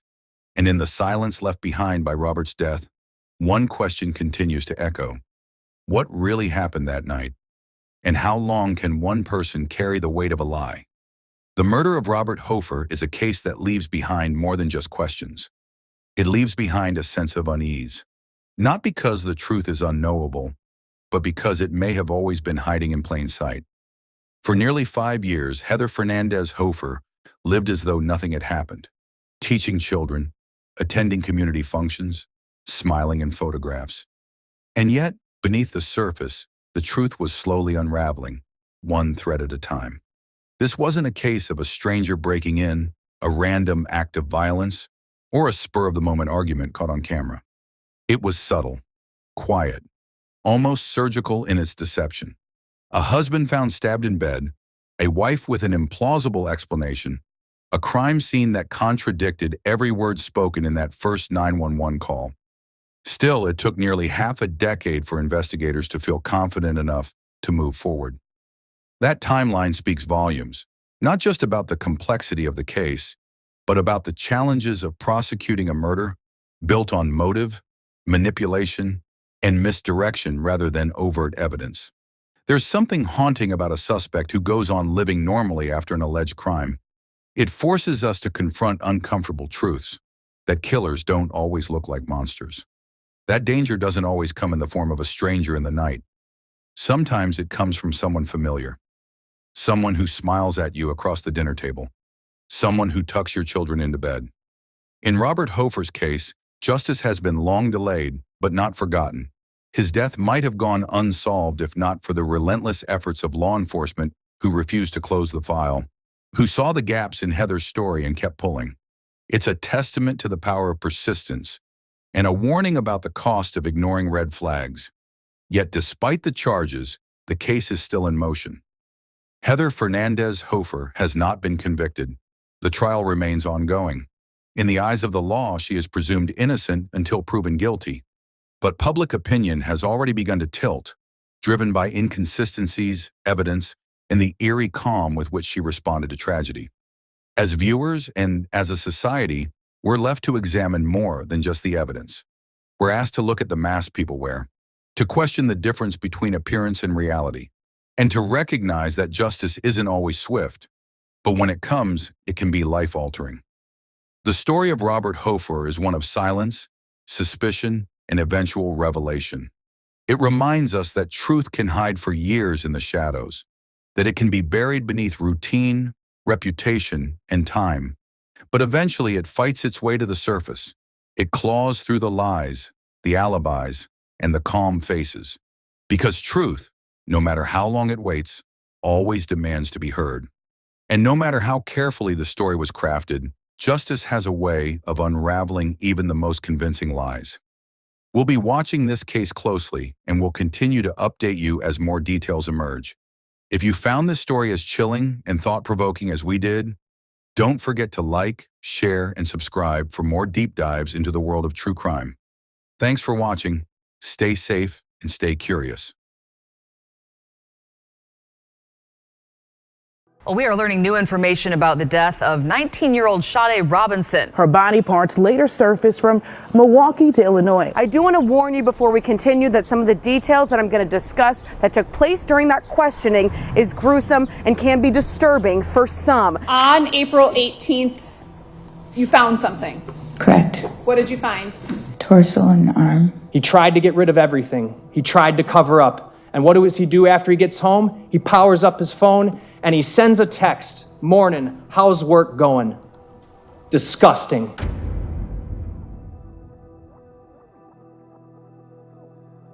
On April 1st, 2024, 19-year-old Carlina Robinson was looking forward to her first date with a man named Maxwell Anderson. She was young, vibrant, and full of promise, a criminal justice student who had dreams of building a life that helped others. That night, she dressed up, got in her car, and headed into Milwaukee to meet a man she barely knew. No one, not even Sade herself, could have imagined she was walking straight into the hands of a monster. The two went to a couple of restaurants, Twisted Fisherman and Duke's on Water. They laughed, had drinks, and were seen chatting comfortably. At around 9:24 p.m., surveillance cameras caught them pulling into Anderson's home. After that moment, Sade Robinson was never seen alive again. The next day, her family grew concerned. She hadn't returned calls or texts. Her phone was suddenly silent. And when her burned car was found abandoned, the fear turned to horror. Hours later, the Milwaukee County Sheriff's Office received a chilling call. A severed human leg had washed ashore at Warnemont Park. Investigators would soon confirm the impossible. The leg belonged to Sade Robinson. They walked down the S-curve from Sheridan, started walking south just for fun, rough day on the beach. As they were walking, see that leg right there? Yeah.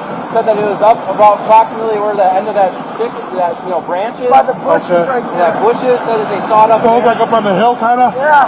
Okay. So said that him and his buddy, who's in my squad right now, walked out, called us.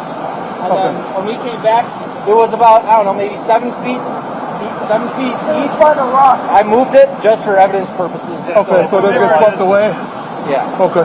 And I documented it well on body cam with different angles of where it was. Okay, cool. DNA results on the foot are pending, but DNA results confirm the severed leg is Robinson's. It wasn't just a murder. It was brutal, calculated, and senseless. Over the coming days, more body parts were found scattered across Milwaukee County, in parks, alleys, and even far across state lines in Waukegan, Illinois. A man discovered a severed leg with pink toenail polish at Warnemont Park in Cudahy. The same place investigators would later say Robinson's phone was pinging between 3 a.m. and 4:30. April 5th, less than a mile from the car fire. A body part was found in the same area of 30th and Lisbon. April 6th, remains were discovered at 31st and Galena. The next day, more remains were found at 31st and Walnut. At one point, Kiki says she found a blanket with Robinson's face on it lying on the ground in Galena Park. I looked down and I seen Sade's face. She flipped over. Something that won't stop is the search for Sade's body. Gail joined the family and friends along the shoreline Thursday afternoon. Investigators say they were taking a sonar boat out on the lake to look for more body parts on Friday. Her remains were dumped like trash, desecrated beyond recognition. Some parts were never found, most notably her head. The community was shaken. How could something so gruesome happen to someone so kind? And why? Police quickly zeroed in on Maxwell Anderson. Just 48 hours after that fateful night, he was arrested. I asked Mr. Anderson to shut off his vehicle, to which he complied. I then asked Mr. Anderson to step out of the vehicle, to which again he complied. I immediately grabbed onto Mr. Anderson and I took him into custody. I placed him into handcuffs. The charges that followed read like a horror novel. First-degree intentional homicide, mutilating a corpse, arson, hiding a corpse. But Anderson pleaded not guilty. No confession, no explanation, and no remorse. Accused murderer Maxwell Anderson pleaded not guilty to all charges in the Sade Robinson case. And did you understand it? Yes, Your Honor. Knowledge receipt, enter a not guilty plea subject to our substitution request. What followed was a painstaking investigation. A digital trail of data points, GPS records, surveillance footage, and chilling witness statements. Scared now to kind of want to come down here with my dog, and do what we do every day, because now it's, am I going to come down here and be the next one that's going to find more body parts? I would have been devastated. I can't even imagine what their family feels like. My heart's going to cry for this. I can't. It's got to stop. We fly these balloons through the pain. Sade Carlina Robinson is her name. Justice for Sade! Justice for Sade! The deeper investigators dug, the darker it got. A confidential informant even claimed that Anderson had planned to kill Sade weeks before they met. And yet, as the trial began in May 2025, more than a year after Sade vanished, there were still more questions than answers. The motive remained a mystery. Key remains were still missing. And Sade's family, despite their strength, were forced to sit in the same courtroom as the man accused of tearing their daughter apart. This case isn't just a tragedy. It's a chilling reflection of something deeper. The violence that continues to haunt Black and brown women across America, and the silence that too often follows. This is the story of Sade Robinson, a daughter, a student, a light that should still be here, and the date that ended in dismemberment, death, and a fight for justice that's far from over. Born on May 10, 2004, Carlina Robinson was more than just a name in a headline. She was a daughter, a sister, a friend, and a dreamer, a student at Milwaukee Area Technical College. Sade was pursuing a degree in criminal justice, inspired to build a career that made a difference. Her passion for fairness, justice, and helping others burned bright. Her mother, Sheena Scarborough, described her as the kind of young woman who lit up every room. I missed you so much, baby girl. Mommy loved you so much. And I'm so proud of you. Choking back tears on a cold spring day, Sade Robinson's mother, Sheena Scarborough, shares her pain. Sade had dreams of working in law enforcement or becoming an advocate for others. She had no history of trouble, no enemies, just plans. She worked part-time jobs, stayed close to her family, and like many college students, used dating apps to meet new people. It was through one of those apps that she met Maxwell Anderson. Anderson, a 34-year-old Milwaukee man, lived a life under the radar. Not much was known about his past, but what has since come to light is deeply unsettling. A confidential informant would later tell police that Anderson had allegedly spoken about killing a woman, a full month before Sade's murder. In these pages, there's a confidential informant who told police they had been friends with Maxwell Anderson for years and claims Anderson told them he was plotting to kill Sade Robinson about a month before her death. That April evening, what should have been a simple first date became a descent into horror. It was a night that Sade, full of trust and youth, couldn't have anticipated would be her last. Her mother recalled the last message she got from Sade. "I love you, Mom." Hours later, her daughter's life was taken in the most unimaginable way. April 1st, 2024, 6 p.m., Sade and Maxwell Anderson meet for their date.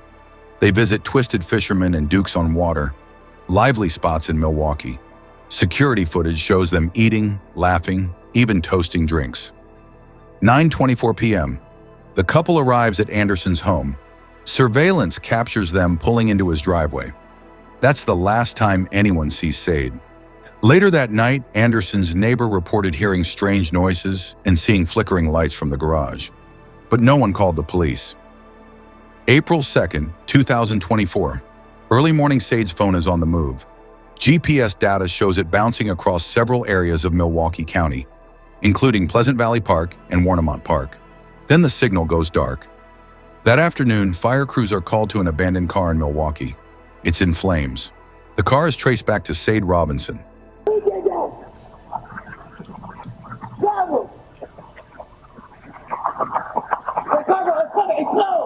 Prosecutors say these two women in the area witnessed someone light a car on fire behind a nearby abandoned building. The one wearing blue flailing her arms, trying to get anyone's attention. A different angle shows someone with a large tan backpack walking away from the fire. Panic begins to spread. 6 p.m., a leg, cleanly severed, is discovered at Warnemont Park, near the Lake Michigan shoreline. It's later confirmed to belong to Sade. April 3rd to 18th, over the next 2 weeks, police find additional remains in various locations. A torso, an arm, dumped in alleyways, hidden near dumpsters, and along remote trails. Some of her remains are found 50 miles away in Illinois. Her head remains missing. The medical examiner ruled the death a homicide. This is sort of an unusual autopsy, correct? In that you were doing it over the period of a time period, right? It is very unusual. how many times have you had a situation like this? Once before. The lower extremity amputation transection points, were you able to come to any additional conclusions or make any additional observations from examination of the torso as opposed to just examining, for example, the leg? Not much more. Again, the right leg was cut, or the femur was broken, and that was the transection site. The left leg was disarticulated, meaning that the ball of the femur was removed from the pelvis. The brutality shocks even veteran investigators. Arson experts confirm her car was intentionally set on fire, an attempt to erase evidence. During excavation, I located what appeared to be remnants of a stuffed animal, green in color, at least majority of it green, that had survived. And as soon as I turned it over, I was overwhelmed by an odor consistent with the possible presence of a petroleum distillate. It smelled like, sometimes we can't tell what it is, but it could be gasoline, it could be lighter fluid, it could be any kind of petroleum distillate. But whatever this stuffed animal was appeared to have been saturated with it because it had weight to it. And it was an overwhelming odor that I experienced. By April 4th, police had enough. Maxwell Anderson was arrested. The investigation moved swiftly. With surveillance footage, phone data, and license plate readers, detectives built a chilling timeline.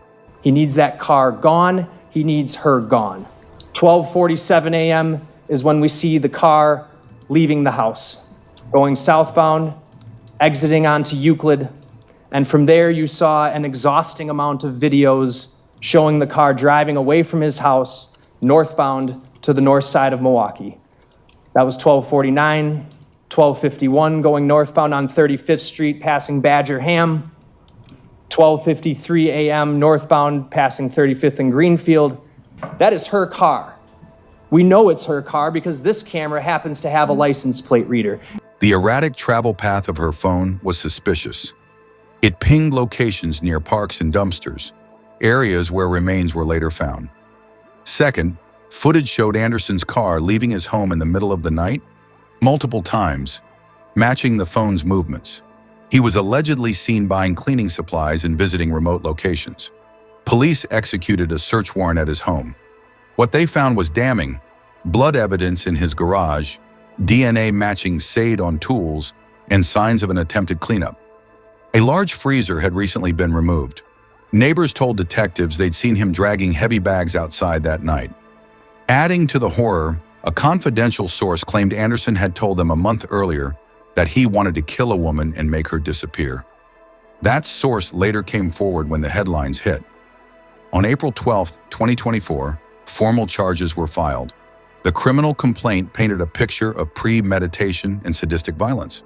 Still, Anderson pled not guilty. He refused to speak. His defense team cited lack of motive, but prosecutors didn't need one. The physical evidence was staggering. Despite all this, one thing remained deeply troubling. A significant portion of Sade's body, including her head, has never been recovered. On May 27, 2025, more than a year after the brutal murder of 19-year-old Sade Robinson, the courtroom in Milwaukee County was filled with anticipation and quiet tension. Family, reporters, court TV cameras, and the broader community watched as jury selection began for the man accused of dismembering her, 34-year-old Maxwell Anderson. Anderson entered the courtroom in a neatly pressed suit. His hands were uncuffed at the defense table. He sat silently beside his attorneys, betraying no emotion, no sign of regret, no hint of nervousness. Across the aisle, Sade's family wore buttons with her picture, their expressions unreadable, but their pain visible. Over the next few days, the court sifted through dozens of potential jurors. Some were dismissed for knowing too much from the media. Others admitted they couldn't stomach the details. Eventually, 12 were selected to decide Anderson's fate. 12 strangers now responsible for bringing justice to a girl who would never speak again. From day one, the prosecution came prepared. Their opening statement was blunt and chilling.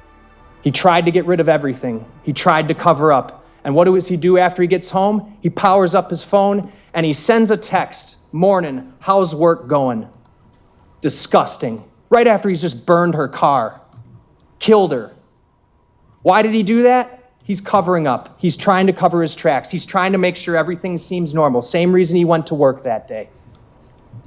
Couldn't let his routine go out. He needed to maintain appearances, despite the fact that in the middle of the night, he's out cutting up a human body and burning a car.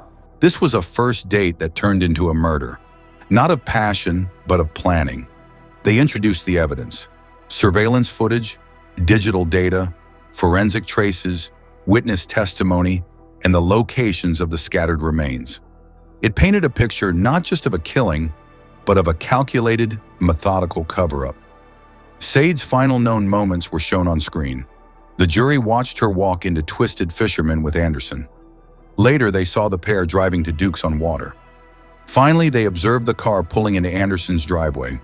And then a gap, a void of silence, time unaccounted for, until her car was found on fire and her dismembered leg appeared at Warnemont Park. Testimony followed from forensic experts. They explained the DNA match between Sade's blood and samples found in Anderson's garage. One analyst testified that cleaning agents were found near a blood trail, suggesting an attempted cleanup. A fire investigator described how the burning of Sade's car was clearly intentional, a deliberate act meant to destroy evidence.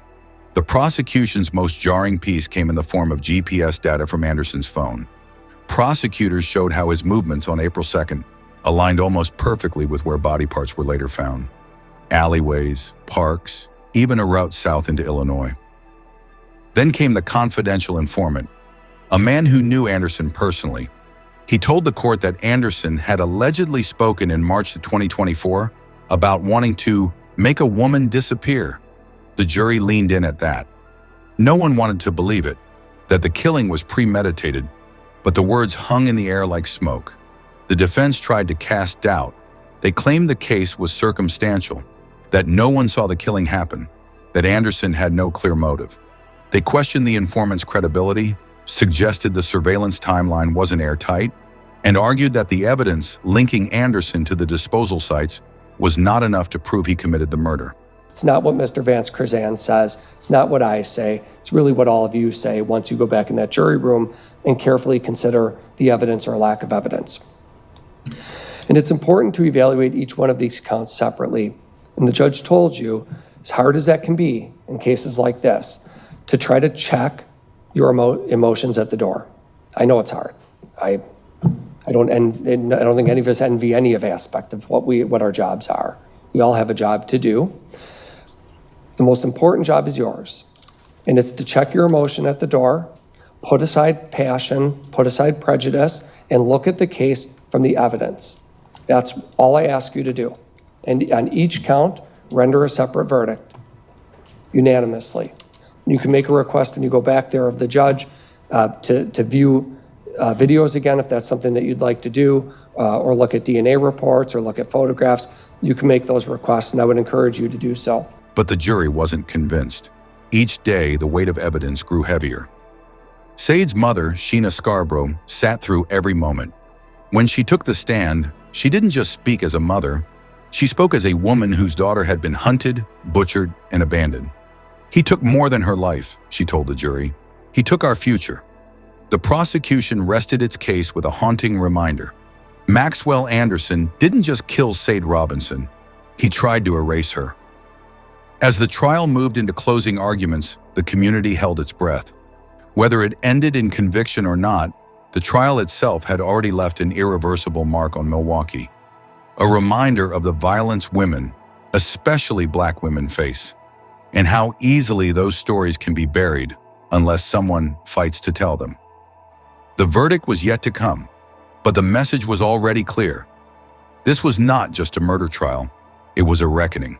When the courtroom doors finally closed and the testimony faded, what remained was the grief, not just of a mother who had lost her only daughter, but of an entire community haunted by a single question: why?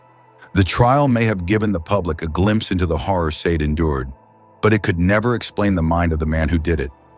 Even as the prosecution stacked up damning evidence, even as the jury nodded along with expert after expert, Maxwell Anderson never gave an explanation, not to the court, not to Sade's family, not even to his lawyers. And for the Robinson family, silence has become a second sentence. Without a full confession, the motive behind murder remains speculative. Prosecutors argued it was premeditated. The confidential informant claimed Anderson had made threats weeks in advance. But the why, the deepest and most important question, still looms unanswered. Even more devastating is the fact that some of Saad's remains, including her head, have never been recovered. Despite pleas from her mother and search efforts from law enforcement, the final pieces of her body remain lost. "We can't even bury her whole," Sheena Scarborough said through tears in a televised interview. "We don't have that piece." In the weeks following the trial, Milwaukee saw a groundswell of action. Community groups rallied in Saad's name. Billboards and flyers popped up with her face and the words, "Justice for Saad." The tragic story sparked broader conversations about violence against Black and brown women, and how often their cases are overlooked or underinvestigated. Her mother turned her heartbreak into purpose. She launched the Shades Voice Foundation, dedicated to raising awareness, pushing for policy reform, and supporting families of missing or murdered Black women and girls. Their first major event, a candlelight vigil on Saad's 20th birthday, drew hundreds of people from across the state. Saad's old college created a memorial scholarship in her name, a yearly award for young women pursuing criminal justice. It was a small but powerful tribute to what she could have been, and the internet responded too. Hashtags like #JusticeForSaad and #SayHerName flooded platforms like Twitter and TikTok. Influencers, true crime creators, and activists began amplifying her story, ensuring it would never be forgotten, even as the news cycle moved on. But for Saad's loved ones, time hasn't made things easier. Every holiday, every birthday, every silent moment reminds them of the girl who was once so full of life and laughter. They visit her memorial, they speak at events, they search wooded trails for any trace of what was left behind. Meanwhile, Maxwell Anderson remains in jail, facing the possibility of life without parole. His sentencing is pending the final outcome of the trial. He did it because he wanted to do it. All the stab wounds near her breast and on her torso, that was done out of a sick desire to do harm to her. That's the only reason that is done. We, the jury, find the defendant, Maxwell Anderson, guilty of first-degree intentional homicide as charged in count 1 of the information. As to count 2, we, the jury, find the defendant, Maxwell Anderson, guilty of mutilating a corpse as charged in count 2 of the information. As to count 3, we, the jury, find the defendant, Maxwell Anderson, guilty of arson of property other than a building as charged in count 3 of the information.